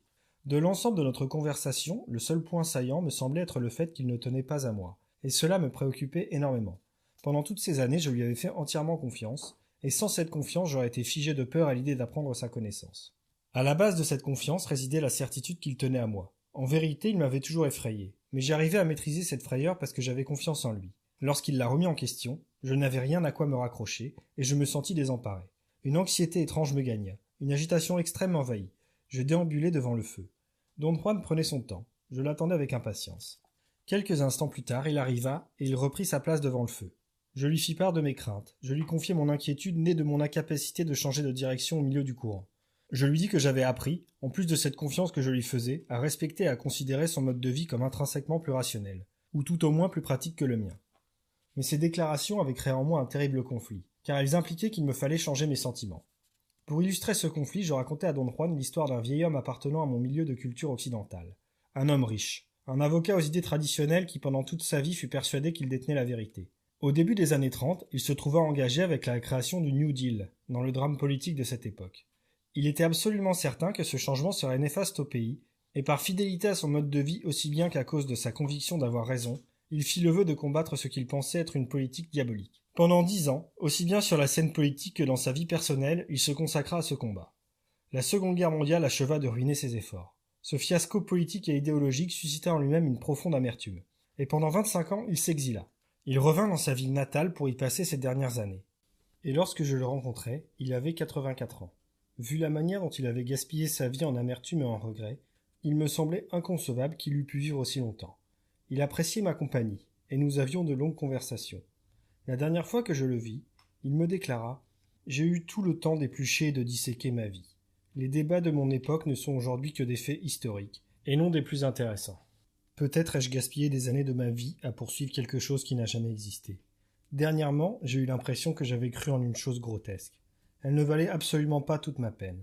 Maintenant je pense savoir cela. Cependant je ne puis pas récupérer les 40 années que j'ai ainsi perdues. » Je précisai que mes difficultés venaient justement du doute dans lequel m'avaient précipité ces déclarations à propos de la folie contrôlée. « Si vraiment rien n'est important, continuai-je, en devenant homme de connaissance, on se retrouve nécessairement aussi vite que mon ami, dans une position qui ne peut être meilleure que la sienne. »« Il n'en est rien, » dit sèchement Don Juan. « Ton ami est désespéré parce qu'il mourra sans voir. Sa vie n'a consisté qu'à devenir vieux, et maintenant il doit avoir encore plus de regrets qu'auparavant. Il lui semble qu'il a jeté au vent 40 années de sa vie, mais c'est parce qu'il cherchait les victoires et qu'il n'a rencontré que des défaites. Jamais il ne pourra savoir que d'être victorieux ou vaincu, c'est exactement la même chose. Et maintenant tu as peur de moi parce que je te dis que tu n'étais qu'égal à tout le reste. Mais c'est de l'enfantillage. Notre lot d'homme est d'apprendre et quelqu'un va à la connaissance comme il va à la guerre. Je te dis cela maintes et maintes fois. On va à la connaissance ou à la guerre avec peur, avec respect, pleinement lucide du fait qu'on va à la guerre et avec une sérénité absolue. Transfère ta confiance en toi et non en moi. Ainsi le vide de la vie de ton ami t'effraie. Je te le dis, dans la vie de l'homme de connaissance, il n'y a pas de vide. Tout est rempli à ras-bord. Don Juan se leva et étendit ses bras comme s'il touchait des choses en l'air. Tout est rempli à ras-bord, répéta-t-il. Et tout est égal. Je ne suis pas comme ton ami qui n'a fait que de vieillir. Lorsque je te déclare que rien n'a d'importance, je ne le dis pas avec le sens qu'il donnerait à ces mots. Pour lui, son combat n'en valait pas la peine, cela parce qu'il a été vaincu. Pour moi, il n'y a ni victoire, ni défaite, ni vide. Tout est plein à ras-bord et tout est égal. Mon combat en valait la peine. Pour devenir homme de connaissance, on doit être un guerrier et non un gamin pleurnicheur. On doit s'efforcer sans abandonner, sans se plaindre, sans fléchir, jusqu'à réussir à voir, et se rendre alors compte que rien n'est important. Don Juan remua le potage avec une cuillère de bois. Il était prêt. Il ôta le pot du feu pour le placer sur un bloc d'adobe qu'il avait construit contre le mur pour servir de table ou d'étagère. Du pied, il poussa 2 caisses en guise de siège assez confortables, surtout en s'asseyant le dos contre les montants de bois du mur. Il me fit signe de m'asseoir, puis il remplit un bol. Il souriait. Ses yeux brillaient comme pour exprimer le plaisir qu'il tirait de ma présence. Avec douceur, il poussa le bol vers moi, et dans ce geste il y avait une telle chaleur, une telle gentillesse, que je pensais à un appel à reprendre confiance. Je me sentais confus. Je décidai d'échapper à cette humeur déprimante. Je cherchais ma cuillère, mais je n'en trouvais pas, et la soupe était trop chaude pour être bue au bol. Donc j'attendis qu'elle refroidisse, et j'en profitai pour demander à Don Juan si la folie contrôlée impliquait qu'un homme de connaissance ne pouvait plus avoir de l'affection pour un de ses semblables. Il s'arrêta de manger et se mit à rire. « Tu t'intéresses trop à aimer les gens ou à te faire aimer des gens, dit-il. Un homme de connaissance aime, c'est tout. Il aime ce qu'il veut, mais il se sert de sa folie contrôlée pour ne pas s'y intéresser. Ce qui est à l'opposé de ce que tu fais. Aimer les gens ou se faire aimer par les gens n'est pas la seule chose que l'on puisse faire en tant qu'homme. » Il me fixa du regard, puis pencha la tête de côté. « Pense à cela. Don Juan, j'ai une autre question. Vous avez dit que pour rire nous avions besoin de regarder avec nos yeux, mais je crois que nous rions parce que nous pensons. Prenez un aveugle, lui aussi peut rire. Non, les aveugles ne rient pas. Leur corps tressaille un peu à la manière d'un rire. Ils n'ont jamais regardé le côté amusant du monde. Ils doivent l'imaginer. Leur rire n'est pas éclatant. » Nous restâmes sans parler. Je me sentais à l'aise et heureux. Nous mangeâmes en silence. Brusquement, Don Juan éclata de rire. Il me regardait me servir d'une tige de broussaille pour pousser du bol dans ma bouche les légumes du potage. Le 4 octobre 1968. Je demandai à Don Juan s'il accepterait de me parler un peu plus de la faculté de voir. Pendant un instant, il sembla hésiter, puis un sourire se dessina sur ses lèvres, et il déclara que je retombais dans ma routine habituelle. J'essayai de parler au lieu d'agir. « Si tu désires voir, tu dois laisser la fumée te guider, » dit-il d'un ton catégorique. « Je n'en parlerai plus du tout. » Je l'aidai à trier des plantes sèches, et pendant longtemps nous travaillâmes en silence. Mais lorsque je suis contraint au silence, surtout en compagnie de Don Juan, je me laisse gagner de façon irrésistible par un sentiment d'appréhension. Aussi, à un moment donné, je me sentis poussé à lui poser une question, et elle jaillit avec une brutalité irrépressible, presque de la violence. Comment un homme de connaissance se sert-il de sa folie contrôlée si survient le décès d'une personne qu'il aime? Don Juan fut pris de court et me jeta un regard interrogateur. Par exemple, prenez votre petit-fils Lucio. Agiriez-vous en état de folie contrôlée au moment de sa mort? Prends plutôt pour exemple la mort de mon fils, Eulalio. C'est un bien meilleur exemple, répondit-il calmement. Il fut écrasé par des rochers alors qu'il travaillait à la construction du Pan American Highway. Au moment de sa mort, mon attitude envers lui fut de la folie contrôlée. Lorsque j'arrivai à l'endroit qui avait été dynamité, je le trouvai presque déjà mort. Mais son corps était tellement fort qu'il continuait à vivre et à remuer. Debout devant lui, je demandai à ses camarades ouvriers de ne pas le déplacer. Ils m'obéirent et restèrent rassemblés autour de nous. Les yeux fixés sur le corps disloqué de mon fils, j'étais là. Mais je ne regardais pas. Je changeais la fonction de mes yeux de façon à voir sa vie personnelle se désintégrer, se déployer incontrôlablement au-delà de ses limites comme un brouillard de cristaux. C'est ainsi que la vie et la mort se mélangent et se déploient. Voilà ce que je fis au moment de la mort de mon fils. C'est d'ailleurs la seule chose à faire. C'est de la folie contrôlée. Si je l'avais regardé, je l'aurais vu devenir immobile, et j'aurais senti un hurlement en moi, car jamais plus je ne pourrais admirer son corps bien fait marcher sur la terre. À la place de cela, je vis sa mort. Elle ne fut ni triste ni pénible, elle fut égale à tout le reste. Pendant un long moment, Don Juan garda le silence. Il semblait triste, puis il sourit et me tapota la tête. Ainsi tu peux dire que lorsque survient la mort d'un être cher, ma folie contrôlée consiste à changer la fonction de mes yeux. Je ne pus m'empêcher de penser à ceux que j'aime tant. et je me sentis submergé par une vague de pitié pour moi-même. Don Juan, vous avez de la chance, dis-je. Vous pouvez changer la fonction de vos yeux alors que moi je ne puis que regarder. Ma déclaration l'amusa et il rit. De la chance, mon œil, c'est du travail forcé. Nous éclatâmes de rire. Après un long silence, peut-être pour oublier ma propre tristesse, je repris mes questions. Don Juan, si j'ai bien compris, dans la vie d'un homme de connaissance, les seuls actes qui ne soient pas de la folie contrôlée sont ceux qu'il accomplit avec son allié ou avec Mescalito. Ai-je raison? Tu as raison, dit-il en riant sous cape. Mon allié et Mescalito ne sont pas nos pères. Ma folie contrôlée ne s'applique qu'à moi-même et aux actes que j'accomplis en présence de mes semblables. Cependant, repris-je, penser qu'un homme de connaissance puisse aussi considérer ses actions avec son allié ou avec Mescalito comme de la folie contrôlée est aussi une possibilité logique, n'est-ce pas? Il me regarda fixement puis lui répondit. Te voilà à nouveau en train de penser. Un homme de connaissance ne pense pas. Donc il ne peut pas avoir à faire face à une telle possibilité. Prends-moi pour exemple. Je dis que ma folie contrôlée s'applique aux actes que j'accomplis en compagnie de mes semblables, les hommes. Je dis cela parce que je puis voir mes semblables. Cependant, je ne peux pas voir au travers de mon allié, ce qui fait qu'il m'est toujours incompréhensible. Donc comment pourrais-je contrôler ma folie si je ne peux pas voir au travers de l'allié? Avec mon allié ou avec Mescalito, je ne suis qu'un homme qui sait comment voir, et découvre qu'il est déconcerté par ce qu'il voit. Un homme qui sait qu'il ne comprendra jamais tout ce qui l'entoure. Prends ton cas par exemple. Que tu deviennes ou non un homme de connaissance n'a pour moi aucune importance. Cependant, ça en a pour Mescalito. Il est évident qu'il y attache de l'importance. Sinon, il ne prendrait pas la peine de toutes ses avances pour te montrer qu'il tient à toi. Je peux me rendre compte de l'intérêt qu'il te porte, et j'agis en conséquence. Cependant, ces raisons me restent incompréhensibles. Chapitre 6. Le 5 octobre 1968, au moment où prêt à partir pour le Mexique central nous allions monter dans ma voiture, Don Juan m'arrêta. Je te l'ai déjà dit, on ne doit jamais révéler le nom d'un sorcier et l'endroit où il habite. Je pense que tu as compris que jamais il ne faudra divulguer mon nom ni l'endroit où vit ma personne physique. Maintenant, je vais te demander d'agir de même avec un de mes amis, un ami que tu nommeras Gennaro. Nous allons chez lui, nous y resterons un certain temps. Je l'assurai n'avoir jamais trahi la confiance qu'il me portait sur ce point-là. Je sais, continua-t-il avec la même expression très sérieuse. Malgré tout, avec tes moments d'étourderie, je dois faire attention. Je protestai. Don Juan déclara qu'il avait seulement l'intention de me rappeler que chaque fois qu'on se montre négligent en matière de sorcellerie, on joue un danger de mort imminent et déraisonnable. Danger qui peut être évité en demeurant en éveil et réfléchi. Nous ne reviendrons pas là-dessus. Une fois partis d'ici, nous ne parlerons ni ne penserons à Gennaro. Je désire que tu mettes tes pensées en ordre dès maintenant. Lorsque tu le rencontreras, tu devras être parfaitement lucide, n'avoir aucun doute en toi.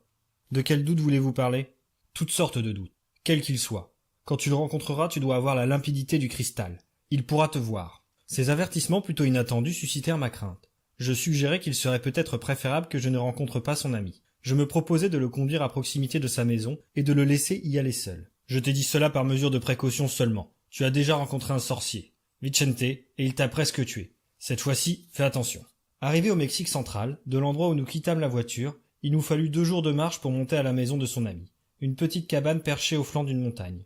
L'ami de Don Juan était à la porte, comme s'il nous attendait juste à ce moment-là. Je le reconnus immédiatement car j'avais déjà brièvement fait sa connaissance le jour où j'avais apporté mon livre à Don Juan.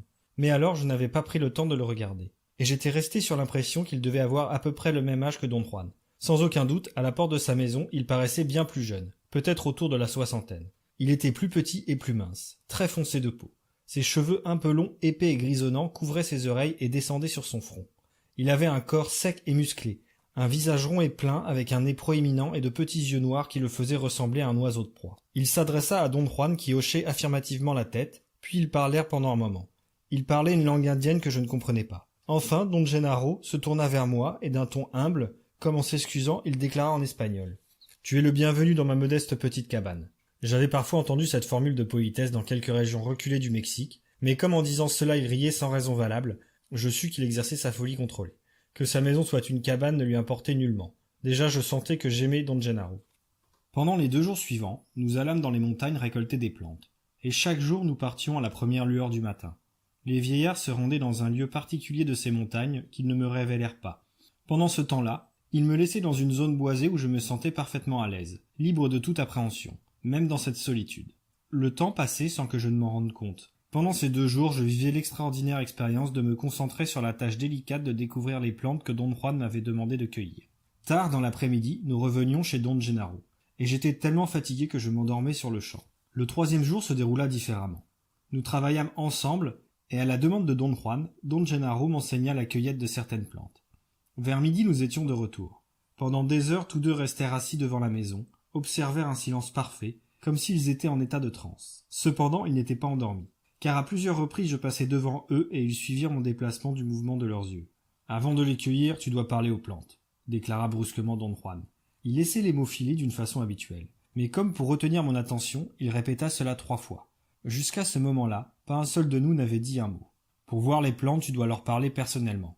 Tu dois les connaître individuellement. Alors les plantes peuvent te raconter tout ce que tu désires savoir à leur propos. Il était déjà tard dans l'après-midi.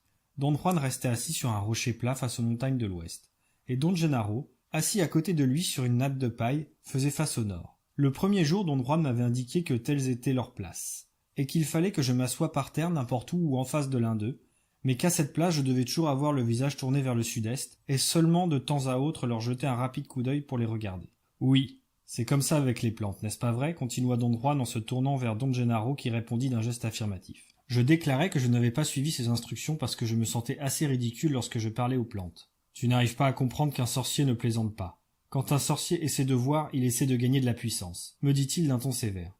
Don Gennaro ne me quittait pas des yeux. Je prenais des notes et cela semblait le déconcerter. Il me sourit, delina de la tête et dit quelque chose à Don Juan. Celui-ci haussa les épaules. Don Juan était habitué à me voir écrire pendant qu'il parlait, et cela n'avait plus pour lui, je suppose, rien d'étrange, car il pouvait continuer à parler sans paraître remarquer mon activité.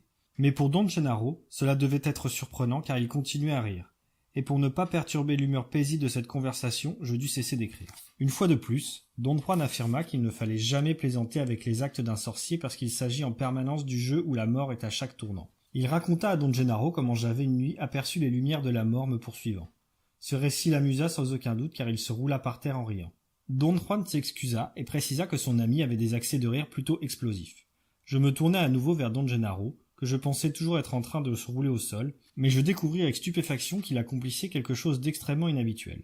Sans s'aider de ses bras ou de ses mains, il reposait sur sa tête avec ses jambes croisées en l'air comme en une position assise. Un tel spectacle me fit bondir sous le choc de la surprise. Le temps de réfléchir qu'il était en train de faire quelque chose de pratiquement impossible à concevoir du point de vue de la constitution du corps humain, il était déjà revenu à une position assise parfaitement normale. Don Juan, qui semblait savoir de quoi il retournait, applaudit l'éblouissante performance de Don Gennaro d'un rire éclatant. Don Gennaro avait remarqué ma perplexité. À plusieurs reprises, il claqua des mains, à nouveau roula en avant sur le sol, comme pour m'inciter à le regarder. Ce que j'avais pris pour un roulement par terre consistait en fait à se pencher en avant à partir de la position assise et à toucher avec la tête le sol. Puis, en se balançant d'avant en arrière jusqu'à ce que le moment de la force ainsi engendrée soit suffisant, il se projetait sur la tête dans cette incroyable position assise renversée. Pendant un moment, il était assis sur la tête. Une fois leur rire passé, Don Juan reprit d'un ton sévère la conversation. Pour être plus à l'aise, je changeai de position et me tournai vers lui. Il ne montrait pas le moindre sourire. Alors qu'à son habitude, particulièrement lorsque je m'efforce de me concentrer sur ce qu'il dit, il a toujours un léger sourire.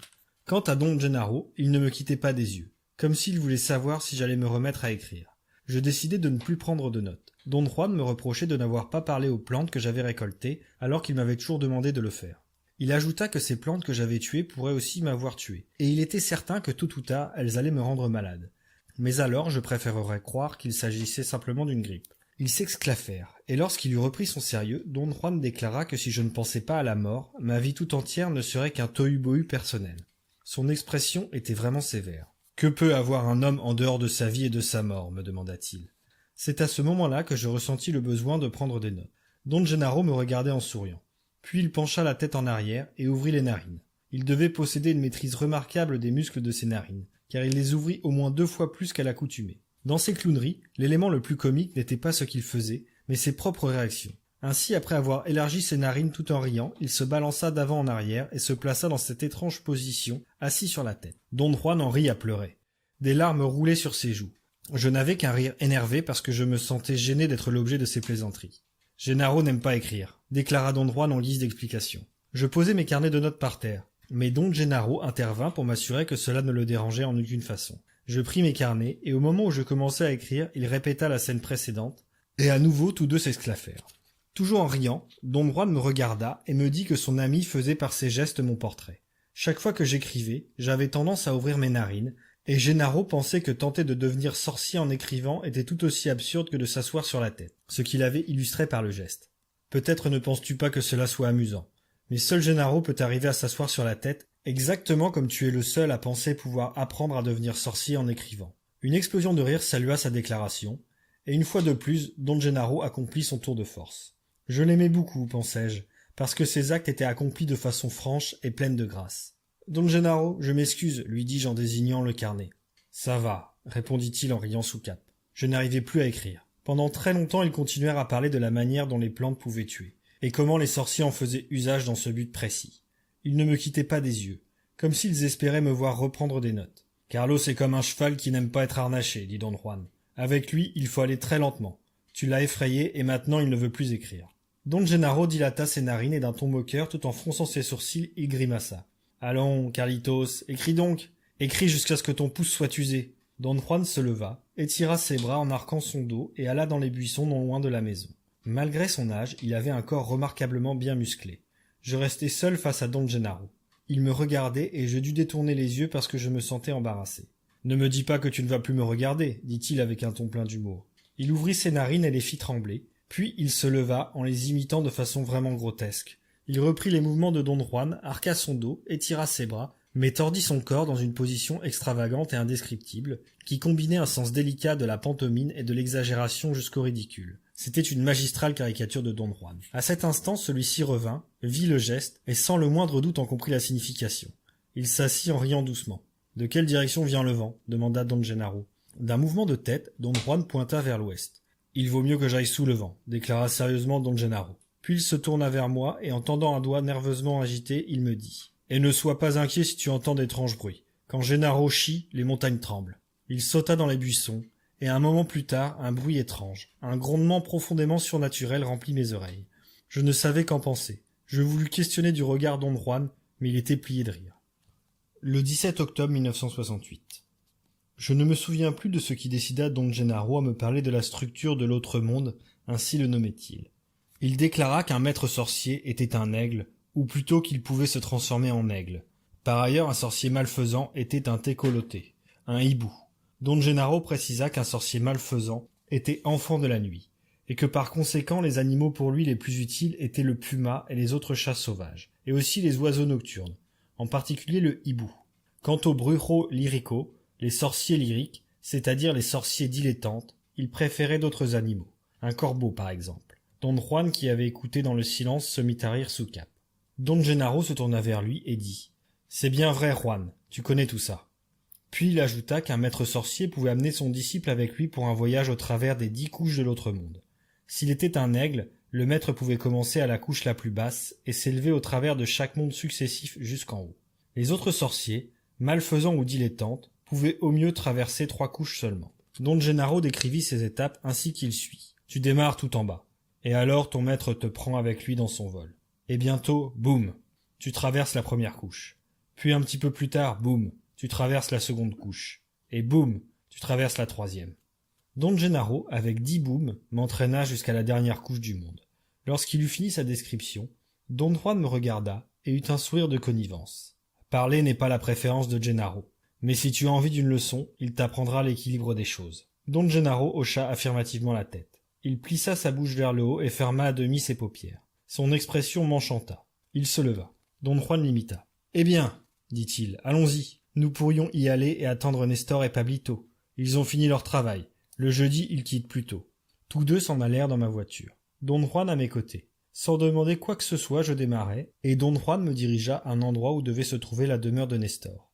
Don Gennaro alla dans la maison, et un peu plus tard en sortit accompagné de Nestor et de Pablito, 2 jeunes gens qui étaient ses apprentis. Tous se casèrent dans la voiture, et Don Juan me dit de prendre la route allant vers les montagnes de l'ouest. Nous laissâmes la voiture sur le bas-côté d'un chemin de terre, et nous avançâmes le long d'une rivière qui avait 5 à 6 mètres de large, jusqu'à la cascade que j'avais aperçue de l'endroit où nous avions garé la voiture. Le paysage était impressionnant. Juste au-dessus de nous passait un immense nuage bleuâtre et noir qui ressemblait à un plafond flottant.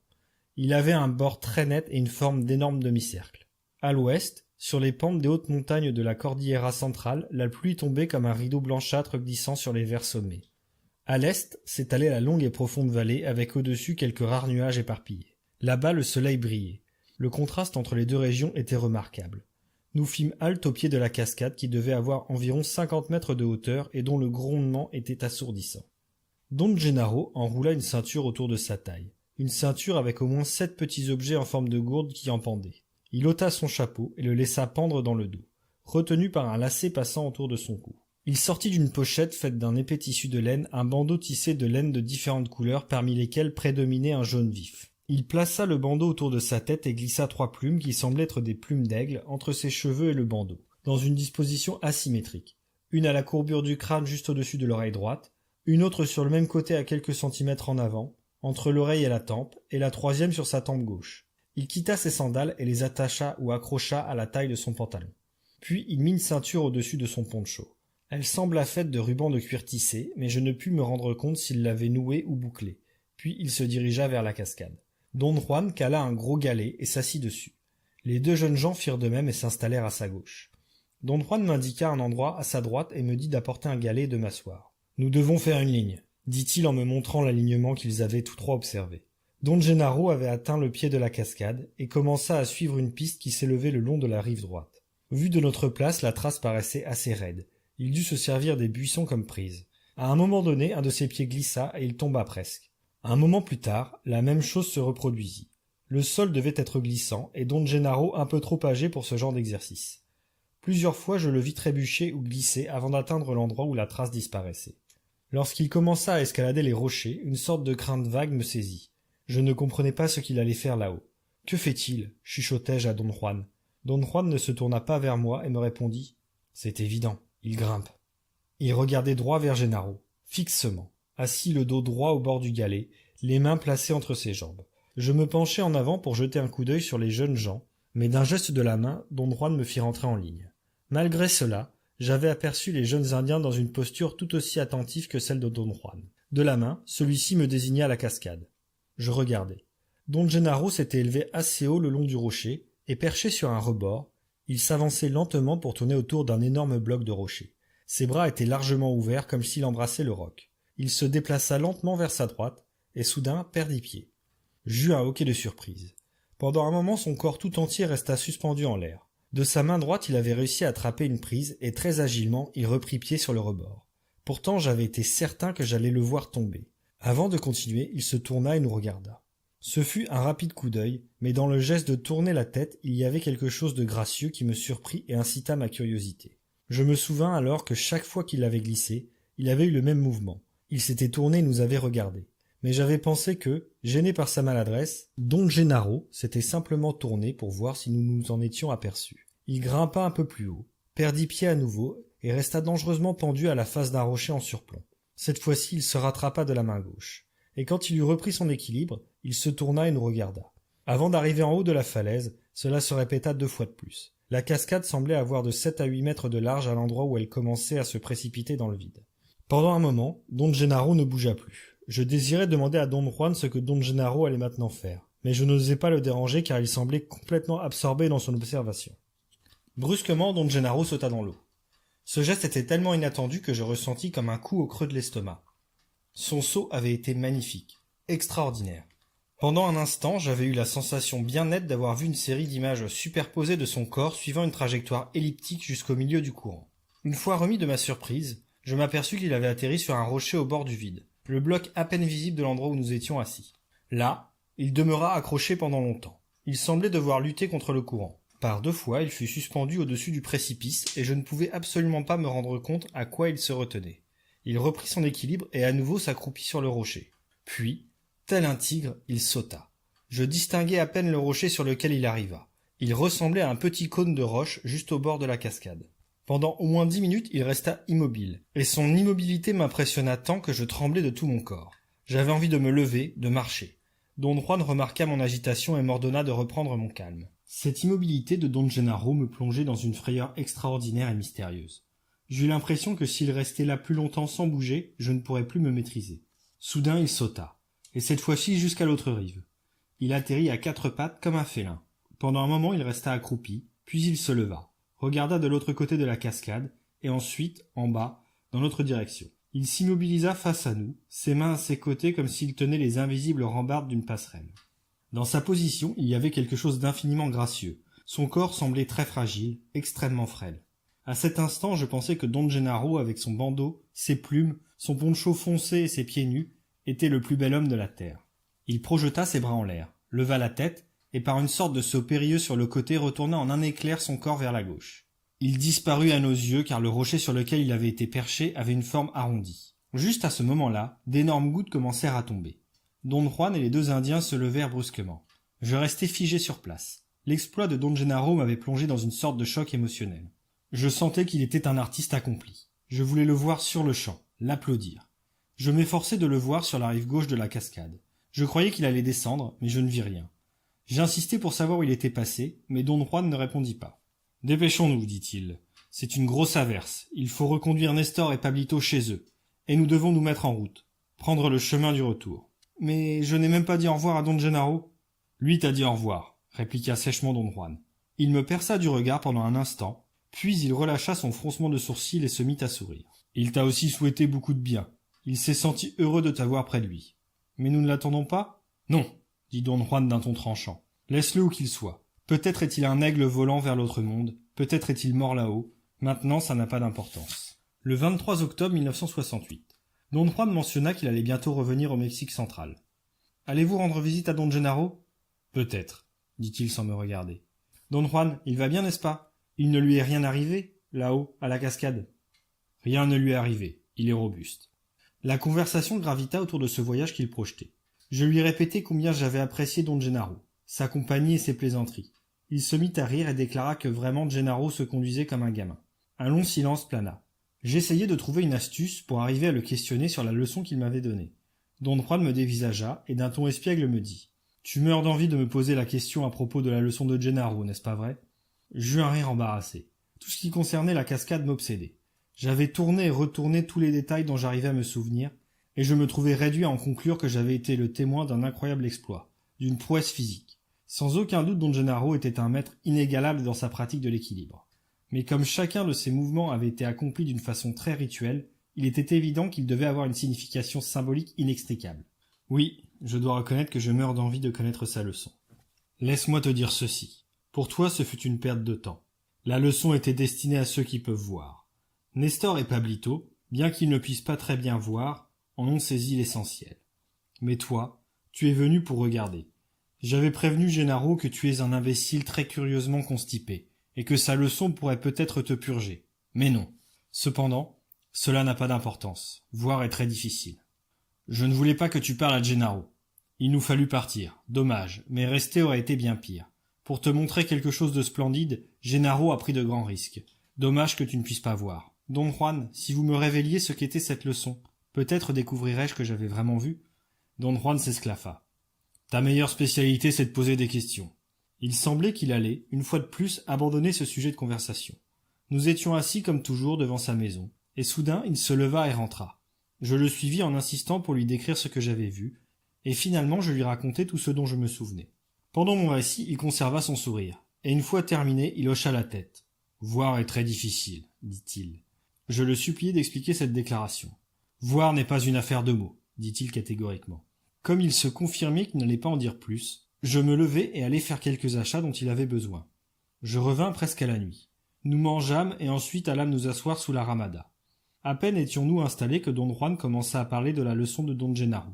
Je n'étais pas préparé à ce revirement, je n'avais pas amené mes carnets de notes, mais il faisait trop noir pour pouvoir écrire. Et de plus, je ne désirais pas interrompre le flot de ses paroles en allant chercher la lampe à pétrole. Il déclara que Don Gennaro, un maître de l'équilibre, pouvait accomplir des mouvements très difficiles et très compliqués. S'asseoir sur la tête en était un, celui par lequel il avait tenté de me montrer qu'il était impossible de voir tout en prenant des notes. Être assis sur la tête sans s'aider de ses mains était au mieux un numéro d'acrobate de cirque. Pour Don Gennaro, écrire à propos de voir constituait un acte de même nature, c'est-à-dire une opération précaire, aussi étrange et inutile que s'asseoir sur la tête. Don Juan me fixa du regard et d'un ton extrêmement dramatique déclara que pendant que Don Gennaro faisait le singe assis sur sa tête, j'avais été excessivement proche de voir. Don Gennaro s'en était rendu compte, et maintes fois il reprit sa manœuvre inutilement, car j'avais immédiatement perdu le fil. Il me dit que Don Gennaro, poussé par l'amitié qu'il me portait personnellement, avait tenté d'une manière très dramatique de me ramener à ce moment proche du voir. Ayant longtemps réfléchi sur la méthode à adopter, il avait décidé de me montrer l'exploit d'équilibre que constitue la traversée de la cascade. Cette cascade, pensait-il, ressemblait au bord sur lequel j'hésitais encore. et il était certain qu'ainsi il pourrait m'obliger à franchir ce passage délicat. Il expliqua l'exploit de Don Gennaro. Il me rappela qu'il avait dit que les hommes apparaissaient pour ceux qui voient, comme des œufs lumineux composés de quelque chose semblable à des fibres de lumière qui tournaient d'avant en arrière et maintenaient cette forme d'œuf. Je devais aussi me souvenir qu'il m'avait précisé que l'élément le plus remarquable de ces créatures en forme d'œuf était un faisceau de longues fibres qui jaillissaient de la région autour du nombril. Dans la vie de l'homme, ces fibres avaient une extrême importance, et elles constituaient le secret de Don Gennaro. Sa leçon n'avait rien à voir avec des sauts acrobatiques au-dessus du vide d'une cascade. Son exploit d'équilibre résidait dans la façon dont il faisait usage de ces fibres comme de tentacules. Don Juan laissa tomber ce sujet aussi brusquement qu'il l'avait abordé, et il se mit à parler de quelque chose d'autre. Le 24 octobre 1968. Je pressai Don Juan. Je lui déclarai que je savais intuitivement que jamais plus je n'aurais de leçon d'équilibre. Il devait donc m'en expliquer tous les détails pertinents. Sans cela, je ne les découvrirais jamais par moi-même. Il me répondit que j'avais raison de croire que Don Gennaro ne me donnerait jamais plus une autre leçon. Que veux-tu donc savoir ? Ce que sont les fibres tentacules. Ce sont des tentacules qui jaillissent du corps de l'homme. Ils sont visibles à tout sorcier qui voit. Les sorciers agissent envers les gens en accord avec la manière dont ils voient leurs tentacules. Les personnes faibles ont des fibres très courtes, presque invisibles. Les personnes fortes ont des fibres longues et brillantes. Par exemple, celles de Gennaro sont si brillantes qu'elles semblent épaisses. D'après les fibres, tu peux savoir si une personne est en bonne santé, malade, méchante, gentille ou perfide. Les fibres t'indiquent aussi si quelqu'un peut voir. Et c'est là qu'avec toi, il se passe quelque chose de déroutant. Quand Gennaro te vit, exactement comme mon ami Vicente, il sut que tu pouvais voir. Quand je te vois, je vois que tu peux voir, et cependant je sais que tu ne peux pas. Déconcertant. Gennaro n'en revenait pas. Je lui ai dit que tu étais un drôle de numéro. Je pense qu'il a voulu voir par lui-même, et il t'a amené à la cascade. Pourquoi, à votre avis, je donne cette impression que je peux voir ? Don Juan ne me répondit pas. Il resta silencieux pendant longtemps, et je n'osais pas le questionner davantage. Enfin, il déclara qu'il savait pourquoi, mais qu'il ne savait pas comment l'expliquer. Tu crois que tout au monde est simple à comprendre, parce que tout ce que tu fais est une routine facile à comprendre. À la cascade, quand tu regardais Gennaro se déplacer au travers du courant, tu as cru qu'il était un maître en sauts périlleux. Cela parce que tu ne pouvais penser qu'à des sauts périlleux. Et pour toujours, c'est tout ce que tu croiras. Cependant, jamais Gennaro n'a sauté au-dessus du courant d'eau. Gennaro s'équilibrait avec ses magnifiques fibres brillantes. Il les allongeait, les rendait assez longues pour, disons, rouler sur elles au travers de la cascade. Il a montré la façon d'allonger ses tentacules et comment les déplacer avec précision. Pablo a vu presque toutes les actions de Gennaro. Nestor n'a vu que les manœuvres les plus évidentes et les détails lui ont échappé. Mais toi, tu n'as rien vu. Rien du tout. Don Juan, peut-être que si vous m'aviez prévenu auparavant de ce qu'il fallait regarder... Il m'interrompit pour me dire que le fait de me donner des instructions aurait gêné Don Gennaro, car si j'avais su ce qui allait se passer, mes fibres se seraient agitées et auraient interféré avec celles de Don Gennaro. Si tu avais pu voir, continua-t-il, dès le premier faux pas fait par Gennaro, tu aurais su qu'il ne glissait pas en montant la piste le long de la cascade. Il dégageait ses tentacules. Par 2 fois, il les envoya autour d'un rocher, et comme une mouche, resta accroché à la pente verticale. Arrivé en haut, il se prépara à traverser le courant d'eau. Il concentra ses tentacules sur un petit rocher au milieu du courant. Et lorsqu'ils y furent bien accrochés, il se laissa tirer. Jamais il ne sauta. Et c'est pour cette raison qu'il pouvait sembler capable d'atterrir sur la surface visqueuse de petites pointes de rochers jusqu'à la retombée de la cascade. Chaque fois, ses fibres étaient soigneusement agrippées autour de ces rochers. Il ne resta pas sur le premier de ces rochers très longtemps parce qu'il avait une partie de ses fibres fixée à un autre rocher. Un rocher beaucoup plus petit placé au milieu du courant d'eau. Ses tentacules le tirèrent et il arriva sur ce rocher. Là eut lieu l'acte le plus remarquable de sa traversée. La taille de ce rocher ne permettait pas à un homme de s'y maintenir, et la force du courant d'eau l'aurait précipité dans la cascade s'il n'avait pas conservé une partie de ses fibres toujours attachées au premier rocher. Là, il demeura assez longtemps parce qu'il lui fallut à nouveau étendre ses tentacules pour les envoyer de l'autre côté de la cascade. Une fois ceux-ci fortement agrippés, il dut relâcher l'emprise de ceux restés sur le premier rocher, ce qui constituait un réel tour de force. Gennaro est sans doute le seul à pouvoir faire cela. Il perdit presque l'équilibre, ou peut-être fit-il semblant, jamais nous ne pourrons le savoir. Personnellement, je crois qu'il fut près de tout lâcher. Je sais cela, car il devint presque rigide et fit jaillir une magnifique excroissance, semblable à un faisceau de lumière qui traversa l'eau. Une fois arrivé sur l'autre rive, il se redressa et laissa ses fibres briller comme un groupe de lumière. Cela, il le fit uniquement pour toi. Si tu avais été capable de voir, tu aurais vu cette lumière. Gennaro resta là, te regardant, et alors il a su que tu n'avais pas vu. Seconde partie. L'affaire de voir. Chapitre 7. Lorsque j'arrivai chez Don Juan, le 8 novembre 1968, il n'y était pas. Je m'assis pour l'attendre, car j'ignorais où aller le chercher. Mais, je ne sais pourquoi, je savais qu'il allait revenir sans tarder. Peu de temps après, il était là. Il me fit signe de tête, nous nous saluâmes, et il alla s'allonger sur sa natte. Il paraissait fatigué. Il bâilla. L'idée de voir m'obsédait, et j'avais décidé de recommencer à prendre son mélange à fumer pour avancer dans cette voie. Ce fut une décision très difficile. Je désirais donc en reparler à Don Juan. « Don Juan, je veux apprendre à voir, déclarai-je carrément. Mais je ne veux vraiment pas avoir à apprendre quelque chose. Je ne veux pas fumer votre mélange. Pensez-vous qu'il y ait un moyen d'apprendre à voir sans passer par là ?» Il s'assit, me regarda un moment, puis s'allongea à nouveau. « Non, tu devras utiliser la fumée. Mais vous m'avez dit qu'avec Gennaro j'avais été sur le point de voir. Je voulais dire par là qu'il y avait en toi quelque chose qui brillait comme si tu avais réellement su ce que faisait Gennaro, mais tu regardais seulement. Sans doute y a-t-il en toi quelque chose qui ressemble à voir, mais qui ne l'est pas. Tu es bouché et seule la fumée peut t'aider. Pourquoi avoir besoin de fumer? Pourquoi ne pas pouvoir apprendre à voir par moi-même? Mon désir d'apprendre est très intense. Cela ne suffit-il pas? Non, ce n'est pas suffisant. Voir n'est pas une chose si simple. Et seule la fumée peut te fournir la vitesse indispensable pour jeter un coup d'œil sur ce monde flottant. Que voulez-vous dire par monde flottant? Le monde, lorsque tu le vois, n'est pas comme tu penses qu'il est. C'est plutôt un monde flottant qui se déplace et qui change. On pourrait peut-être apprendre à appréhender ce monde par soi-même, mais cela n'avancerait à rien. Car sous la contrainte, le corps se détériore. Par contre, avec la fumée, on ne subit jamais la fatigue. La fumée fournit la vitesse nécessaire pour saisir le mouvement flottant du monde. Et en même temps, il conserve le corps et sa force intacts. D'accord, dis-je d'un ton théâtral. Je ne vais pas tourner autour du pot plus longtemps. Je fumerai. Ma mimique le fit éclater de rire. Ça suffit, déclara-t-il. Tu cours toujours après le mauvais gibier. Te voilà maintenant prêt à penser que laisser la fumée te guider va te faire voir. Il s'agit de beaucoup plus que cela. Il y a toujours beaucoup plus à faire pour n'importe quoi. Il devint sérieux. Avec toi, j'ai fait très attention, et mes actions ont été soigneusement pesées, parce que le désir de Mescalito est que tu comprennes ma connaissance. Mais je sais que je ne vais pas avoir le temps de t'enseigner tout ce que je voudrais. Je vais avoir seulement le temps de te mettre en route et ensuite de faire confiance en ta recherche. Une recherche à la façon de la mienne. Je dois admettre que tu es plus indolent et plus têtu que moi. Encore que tu aies d'autres vues, et je ne peux pas prévoir la direction que prendra ta vie. Son ton décidé et quelque chose dans son attitude fit revenir en moi une impression ancienne. Un mélange de peur, de solitude et d'espérance. Très bientôt, nous allons savoir ce qu'il en est de toi, annonça-t-il mystérieusement. Il n'ajouta rien, et un moment plus tard alla s'installer à l'extérieur. Je le suivis et restai devant lui, ne sachant si je devais m'asseoir ou déballer les paquets que je lui avais apportés. « Cela va-t-il être dangereux ?» demandai-je. « Tout est dangereux. » Il ne semblait pas avoir envie de m'en dire plus. Il réunit quelques ballots empilés dans un coin et les mit dans un filet à provisions. Je ne me proposais pas pour l'aider car je savais que s'il désirait mon aide, il me la demanderait. Ensuite, il s'allongea sur sa natte et me dit de me détendre, de me reposer. Je m'allongeai sur ma natte pour essayer de dormir. Mais je n'étais pas fatigué, car j'avais passé la nuit précédente dans un motel et dormi jusqu'à midi en sachant que 3 heures de conduite me suffiraient pour arriver chez Don Juan. D'ailleurs, il ne s'était pas endormi. Bien qu'il gardât les yeux clos, je perçus un très léger mouvement de tête qui me fit penser qu'il devait chanter pour lui-même. « Mangeons !» dit-il tout à coup, ce qui me fit sursauter. « Tu vas avoir besoin de toutes tes forces. Tu dois être en grande forme. » Il fit de la soupe, mais je n'avais pas faim.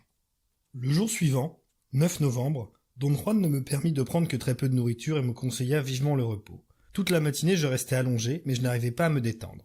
J'ignorais ce que Don Juan préparait, mais le pire était que je ne me sentais pas certain de ce que j'avais en tête. Vers 3 heures de l'après-midi, nous étions assis sous la ramada. J'eus faim, et à plusieurs reprises, je proposai que nous allions prendre un morceau. Mais il refusa. « Tu n'as pas préparé ton mélange pendant 3 ans, dit-il brusquement. Il va falloir que tu fumes le mien. Alors disons que je l'ai récolté pour toi. Tu en auras besoin seulement d'un tout petit peu. Je remplirai la pipe une seule fois. Tu fumeras le tout, puis tu te reposeras. Alors le gardien de l'autre monde viendra. Tu ne feras rien, sinon l'observer. Fais attention à la façon dont il se déplace et à tout ce qu'il fera. Ta vie pourrait dépendre de l'exactitude avec laquelle tu l'observeras. » Il me donna ses instructions sans m'avoir préalablement prévenu, et je ne savais que dire ou penser. Pendant un moment, je murmurais de manière incohérente. Je n'arrivais pas à mettre de l'ordre dans mes pensées. Enfin, la première question bien définie qui se présenta, je la posai. « Qui est ce gardien ?» Catégoriquement, Don Juan refusa d'entrer dans ce genre de conversation. Mais j'insistais désespérément car j'étais trop énervé pour pouvoir cesser de parler. Je voulais qu'il me dise quelque chose à propos de ce gardien. « Tu le verras. Il garde l'autre monde. »« Quel monde ? Le monde des morts ? » ?»« Ce n'est ni le monde des morts, ni le monde de n'importe quoi d'autre. C'est seulement un autre monde. Ça ne sert à rien d'en parler, vois-le pour toi-même. » Cela dit, Don Juan rentra. Je le suivis jusque dans sa chambre. « Attendez, attendez, Don Juan, qu'allez-vous faire ?» Il ne me répondit pas. Il sortit sa pipe d'un ballot, s'assit sur sa natte au centre de la pièce et me fixa d'un regard interrogateur. Il semblait attendre mon assentiment. « Tu fais l'imbécile, dit-il d'une voix douce. Tu n'as pas peur. Tu dis que tu as peur. » Il dodelina de la tête de gauche à droite, puis il prit le sachet contenant le mélange à fumer. Et il bourra la pipe. « Don Juan, j'ai peur. J'ai vraiment peur. » « Non, ce n'est pas de la peur. » Désespéré, j'essayai de gagner du temps en me lançant dans une longue discussion sur la nature de mes sentiments. J'affirmai sincèrement que j'avais peur, mais il me fit remarquer que je ne haletais pas, que mon cœur ne battait pas plus vite qu'à l'ordinaire. Je pensais à ce qu'il venait de dire. Il avait tort. J'éprouvais bien les effets communément associés à la peur, et j'étais manifestement désespéré. Un sens de fatalité menaçante semblait tout imprégné autour de moi. J'avais des nausées, j'étais sûrement pâle, mes mains étaient moites, et malgré tout, je pensais que je n'avais pas peur.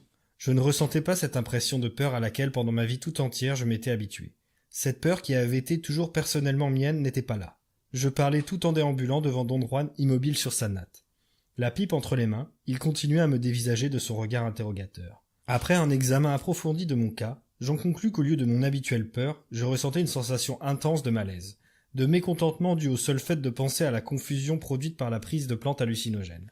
Don Juan me fixa un court instant, puis il regarda au-delà, clignant des yeux comme s'il essayait de voir au loin. Je continuai à déambuler devant lui jusqu'à ce qu'il m'eût ordonné de m'asseoir et de me détendre. Pendant quelques minutes, il y eut un silence complet. « Tu ne veux pas perdre ta clarté, n'est-ce pas ?» dit-il tout à coup. « Exact, Don Juan, très exactement. » Il se mit à rire avec un plaisir évident. « La clarté, le second ennemi de l'homme de connaissance, vient d'apparaître au-dessus de toi. »« Tu n'as pas peur, dit-il d'un ton rassurant. Mais maintenant tu es stupéfait à la pensée de perdre ta clarté, et puisque tu fais le bêta, tu nommes cela peur. » Il sourit. « Va chercher des braises, ordonna-t-il d'une voix calme et apaisante. Machinalement, je me levai et allai derrière la maison prendre quelques braises dans le feu. Je les plaçai sur une pierre plate et je revins. « Viens ici, sur le porche !» cria Don Juan. À l'endroit où habituellement je m'assois, il avait posé une natte de paille. Je déposai les braises à côté de lui. Il souffla dessus, j'allais m'installer lorsqu'il m'arrêta pour m'indiquer de m'asseoir sur le bord droit de la natte. Il mit une braise dans la pipe et me la tendit. Je la pris. J'étais surpris par la tranquille aisance manifestée par Don Juan pour me diriger. Il n'y avait rien que je puisse penser à dire. J'étais convaincu de ne pas avoir peur, mais d'être seulement peu désireux de perdre ma clarté. « Une bouffée, une autre !» m'ordonna-t-il d'une voix douce. « Seulement une pipe cette fois-ci. » Je tirai sur la pipe et j'entendis le crépitement du mélange prenant feu. Instantanément, une carapace de glace recouvrit l'intérieur de ma bouche et de mon nez. À la seconde bouffée, elle descendit jusque dans ma poitrine. À la dernière, j'eus l'impression que mon corps tout entier était recouvert par une sensation très particulière de chaleur froide. Don Juan ôta la pipe de mes mains, la tapota sur sa paume pour en détacher le résidu, puis, comme d'habitude, il mouilla de salive un de ses doigts et le passa à l'intérieur du fourneau. Mon corps était insensible, mais je pouvais toujours bouger. Je changeai de position pour m'asseoir plus confortablement. « Que va-t-il se passer ?» demandai-je. J'éprouvai quelques difficultés à former les mots. Très soigneusement, Don Juan glissa la pipe dans son étui qu'il emballa ensuite dans un long morceau de tissu. Cela terminé, il s'assit tourné vers moi, le dos bien droit. Je me sentais étourdi, mes paupières tombaient. Don Juan me secoua vigoureusement et m'ordonna de rester éveillé. Je savais très bien, me dit-il, que je pourrais mourir si je m'endormais. Cette semonce me fit tressaillir. Puis je pensai que Don Juan avait déclaré cela seulement pour m'obliger à rester en éveil. Mais par ailleurs, il était quand même bien possible qu'il eût dit la vérité. J'ouvris les yeux autant que possible, et Don Juan éclata de rire. Il m'annonça que je devais attendre et garder en permanence les yeux ouverts, qu'à un moment donné, j'allais voir le gardien de l'autre monde. Une chaleur irritante gagna tout mon corps. Je voulus changer de position, mais je n'arrivais plus à bouger. J'essayai de parler à Don Juan, mais les mots semblaient être perdus au fond de moi, et je n'arrivais pas à les faire sortir. Je m'effondrai sur mon flanc gauche, et du sol, je regardai Don Juan. Il se pencha vers moi, et dans un murmure m'ordonna de ne pas le regarder, mais de fixer un point sur la natte juste devant mes yeux. Et il précisa que je devais regarder du seul œil gauche et que, tôt ou tard, je verrais le gardien. Je conservai mon regard sur le point qu'il avait désigné, mais rien n'y était visible. Cependant, à un moment donné, je vis un moustique, un cousin, passer devant mes yeux. Il se posa sur la natte, j'observai ses mouvements. Il s'avança très près de moi, si proche que ma vision se troubla. Et alors, brusquement, j'eus l'impression de m'être levé. C'était une sensation surprenante qui aurait mérité quelques moments de réflexion, mais je n'en eus pas le temps. J'avais la sensation indiscutable de regarder en avant à la hauteur habituelle de mes yeux, et ce que j'aperçus me fit trembler jusqu'à la dernière fibre de mon corps. C'est la seule manière de décrire le choc émotionnel que je subis. Là, droit devant moi, très proche, il y avait un animal gigantesque et monstrueux. Une chose vraiment monstrueuse. Jamais je n'avais vu, même dans les fantaisies les plus fantasques de la fiction, quelque chose de comparable. Je regardai l'animal, saisi d'un ahurissement intense et total. Sa taille fut ce qui me surprit au premier coup d'œil, et pour une raison inconnue je pensais qu'il devait avoir près de 30 mètres de haut. Il paraissait être debout. Bien que tel que je le voyais, il m'était difficile de comprendre comment il aurait pu se tenir debout. Puis je remarquai qu'il avait des ailes. 2 ailes courtes et larges. À ce moment-là, je me rendis compte que je persistais à examiner cet animal comme s'il s'agissait d'un spectacle ordinaire. C'est-à-dire que je le regardais. Cependant, je ne pouvais en aucun cas le regarder de la manière habituelle dont je regarde. Je m'aperçus que je remarquais de plus en plus de choses, comme si son image devenait de plus en plus claire chaque fois qu'un détail s'y ajoutait. Son corps était recouvert de mèches de poils noirs. Il avait un long museau et il bavait. Ses yeux étaient protubérants et sphériques comme 2 énormes boules blanches. Il se mit à battre des ailes, non pas d'un mouvement d'aile d'oiseau, mais en un tremblement vibratoire, un genre de tremblotement. Il prit de la vitesse et se mit à tourner autour de moi. Il ne volait pas, mais glissait avec une vitesse et une agilité surprenantes à seulement quelques centimètres du sol. Pendant un moment, je restais absorbé par ses mouvements. Le monstre me paraissait disgracieux, et malgré tout, sa vitesse et son aisance gardaient un caractère admirable.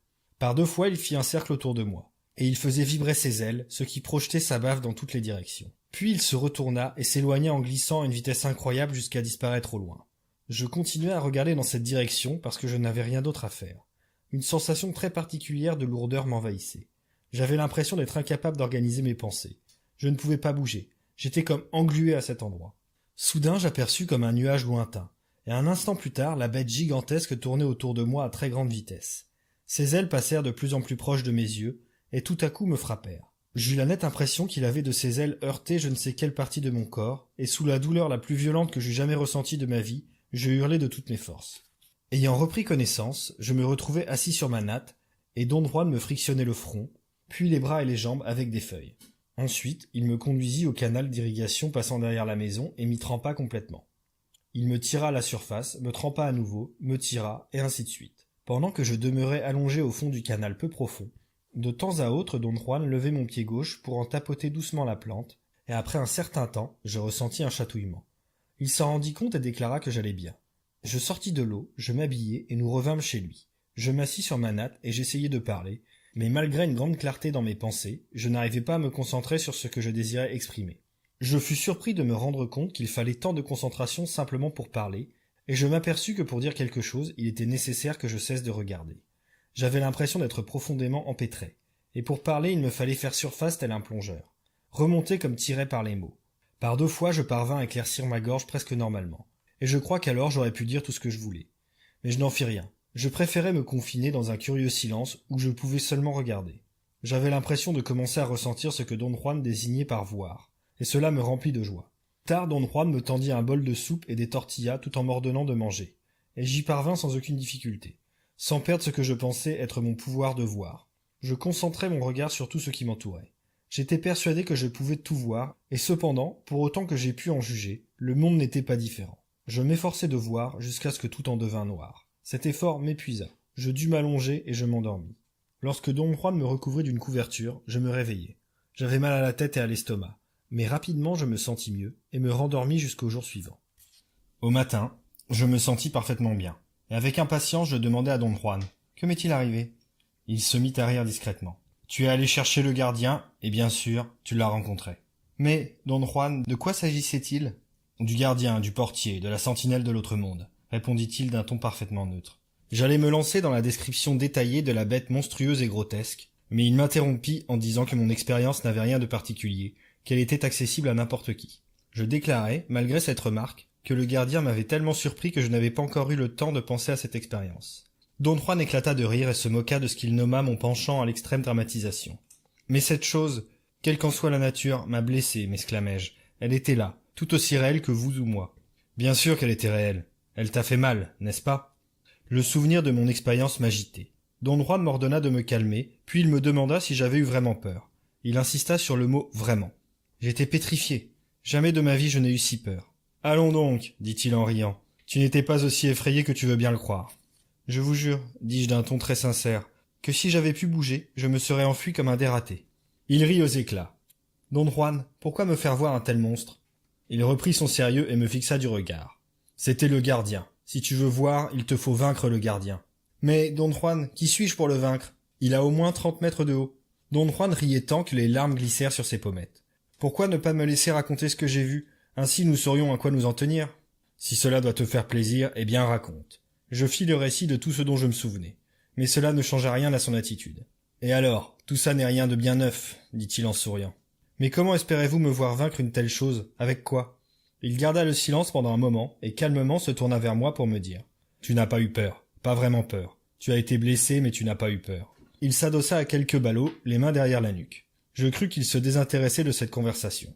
Tu sais, dit-il brusquement en gardant les yeux tournés vers la ramada, tous les hommes peuvent voir le gardien. Et pour certains, il est quelque chose d'aussi haut que le ciel. Tu as de la chance. Pour toi, il n'a que 30 mètres. Et malgré sa taille, son secret est tellement simple. Il s'arrêta de parler. Il chantonnait une chanson mexicaine. Le gardien de l'autre monde n'est qu'un cousin, reprit-il avec lenteur, comme s'il voulait juger de l'effet de ses paroles. Qu'avez-vous dit? Le gardien de l'autre monde est un cousin. Ce que tu as rencontré hier était un cousin. Et ce petit cousin te repoussera jusqu'à ce que tu le domines. Pendant un moment, je n'eus aucune envie de croire ce qu'il venait de dire. Mais en reprenant la suite des scènes de ma vision, je dus admettre qu'à un certain moment, je vis un cousin et qu'à l'instant suivant, un genre de mirage s'installa. C'est alors que je fis face à la bête. Mais comment un cousin pourrait-il me blesser? Demandai-je réellement déconcerté. Lorsqu'il te blessa, il ne s'agissait pas d'un cousin mais du gardien de l'autre monde. Peut-être auras-tu un jour le courage de le dominer. Pas encore, malgré tout. Pour l'instant, il s'agit d'une bête baveuse de 30 mètres de haut. Et ça ne sert à rien d'en parler. Lui faire face n'est pas un exploit. Donc si tu désires en savoir plus, va retrouver le gardien. 2 jours plus tard, le 11 novembre, je fumais à nouveau le mélange de Don Juan.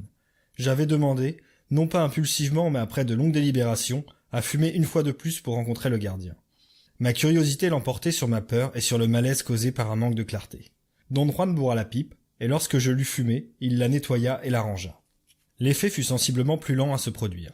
Lorsque je sentis l'étourdissement me gagner, Don Juan s'approcha et en soutenant ma tête m'aida à m'allonger sur mon flanc gauche. Il me dit d'étirer mes jambes et de me détendre, puis il m'aida à placer mon bras droit devant mon corps au niveau de ma poitrine. Il tourna ma main de façon à ce que la paume soit contre la natte. Et ainsi, je pouvais équilibrer mon poids sur ce bras.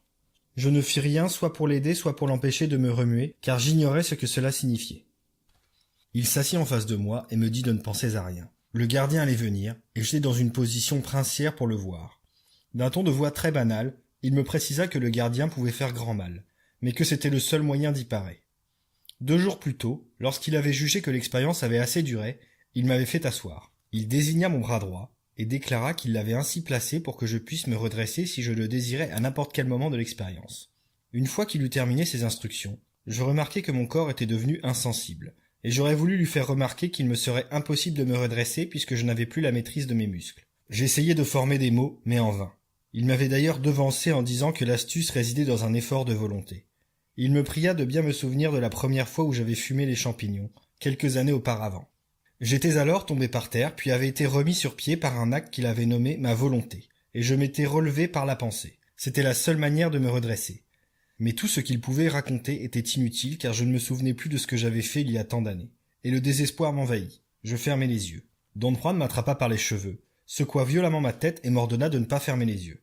Je les ouvris, mais en même temps je fis aussi quelque chose d'étonnant, je déclarai « La fois dont vous parlez, j'ignore comment je m'étais relevé. » Je fus le premier surpris.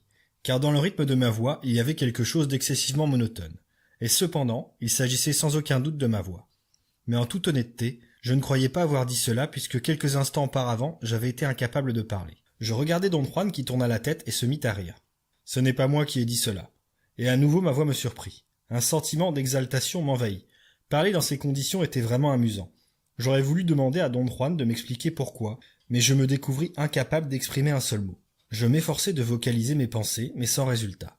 J'abandonnai, et alors, presque involontairement, je dis « Qui parle? Qui parle ?» Cette question précipita Don Juan dans une crise de fou rire telle qu'à un moment il roula sur le flanc. Il semblait bien que je puisse dire des choses très simples, pour autant que je sache exactement ce que je désirais exprimer. « Est-ce moi qui parle? Est-ce moi qui parle ?» Don Juan signala que si je ne cessais pas ses enfantillages, il allait s'en aller sous la ramada et me laisser seul avec mes clowneries. « Je ne fais pas le clown, dis-je. » J'étais très sérieux, mes pensées étaient claires. Néanmoins, mon corps demeurait insensible. Je n'éprouvais même pas la sensation de suffocation qu'une fois dans de telles conditions j'avais eu à supporter. J'étais fort à l'aise parce que je ne ressentais rien. Je n'avais plus la maîtrise de mon système neuromoteur et malgré tout, j'arrivais à parler. Une pensée me traversa la tête. Si je pouvais parler, je devrais donc être capable de me lever, ainsi que me l'avait suggéré Don Juan. « Debout !» dis-je en anglais, et en un éclair, je me retrouvai sur mes pieds. Don Juan secoua la tête en signe d'incrédulité, puis il s'en alla. « Don Juan !» hurlai-je à 3 reprises. Il revint. « Faites-moi descendre !» lui demandai-je. « Descends par toi-même, » me répondit-il. « Tu te débrouilles très bien tout seul. » Je dis « Descends !» et soudain la vision de la pièce s'évanouit.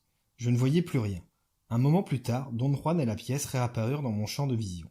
Je pensais que j'avais dû m'effondrer, la face au sol, puisqu'il m'avait attrapé par les cheveux et redressé. « Merci », dis-je très lentement d'un ton sans nuance. « De rien !» répliqua Don Juan en imitant le ton de ma voix, et le fou rire le reprit. Ensuite il commença à me frictionner avec des feuilles. D'abord les pieds, puis les bras. « Que faites-vous ?»« Je te frictionne, dit-il, imitant toujours ma voix monotone. Il ne pouvait s'empêcher de pouffer de rire. Ses yeux brillaient amicalement, et je l'aimais énormément. J'avais la sensation que Don Juan était compatissant, honnête, amusant. J'aurais bien voulu rire en sa compagnie, mais je n'y arrivais pas. Une sensation d'exaltation me submergea, et j'éclatai de rire. Mais ce fut un son tellement terrifiant que Don Juan fut saisi de surprise. « Il est préférable que je t'amène au canal, sinon tu vas mourir de tes clowneries. » Il m'aida à me relever et me fit marcher autour de la pièce. Peu à peu je ressentis mes pieds, puis mes jambes, et enfin mon corps tout entier. Mes tympans éclataient sous une étrange pression, plutôt comme le picotement d'un membre engourdi. J'avais aussi l'impression d'une énorme charge sur mon cou, et plus haut, sous le scalp au sommet du crâne. Don Juan me poussa rapidement vers le canal d'irrigation, et m'y précipita tout habillé. Petit à petit, l'eau réduisit à rien la charge sur mon dos et la pression dans mes oreilles. J'allais changer de vêtements, puis je m'assis, et je me sentis à nouveau envahi du même genre de solitude, du même désir de rester là tranquillement. Je me rendis compte qu'il ne s'agissait plus de clarté d'esprit ou de pouvoir de concentration, mais plutôt d'une sorte de mélancolie mêlée de fatigue physique. Puis je m'endormis. Le 12 novembre 1968. Ce matin, j'allais avec Don Juan récolter des plantes dans les collines des alentours. Pendant environ 10 kilomètres, nous avançâmes sur un terrain tourmenté, et la fatigue me gagna. À ma demande, nous fîmes une halte, pendant laquelle tout à coup il déclara qu'il était enchanté de mes progrès. « Maintenant je me rends compte que c'était moi qui parlais, dis-je. Mais alors j'aurais juré qu'il s'agissait de quelqu'un d'autre. Il est évident qu'il ne pouvait s'agir que de toi. Comment se fait-il que je ne pouvais pas reconnaître ma voix? C'est à cause de la petite fumée. On peut parler sans s'en rendre compte. On peut aller à des milliers de kilomètres sans le savoir. C'est aussi la manière pour passer au travers des choses. La petite fumée te débarrasse du corps et tu deviens libre. Libre comme le vent. Et même mieux que le vent qui peut être arrêté par un rocher ou une montagne. La petite fumée te rend libre comme l'air. Peut-être plus libre encore. Car l'air se trouve enfermé dans une tombe et devient vicié. Avec la petite fumée, on ne peut être ni arrêté ni enfermé. Les paroles de Don Juan suscitèrent en moi une sensation d'euphorie mêlée de doute. J'avais l'impression d'un malaise envahissant, une sensation de culpabilité diffuse. Don Juan, peut-on vraiment accomplir toutes ces choses? Qu'en penses-tu? Préférerais-tu croire que tu es cinglé? Dis-moi, répondit-il sèchement. Eh bien, pour vous, il est facile d'accepter toutes ces choses, mais pour moi, c'est impossible. Pour moi, ce n'est pas facile. Je ne suis pas plus privilégié que toi. Ces choses-là sont aussi difficiles à accepter pour toi que pour moi, ou que pour n'importe qui. Mais, Don Juan, vous êtes familier de ces choses-là? Oui, mais à quel prix? Il a fallu me battre. Sans doute beaucoup plus que jamais tu ne devras te battre.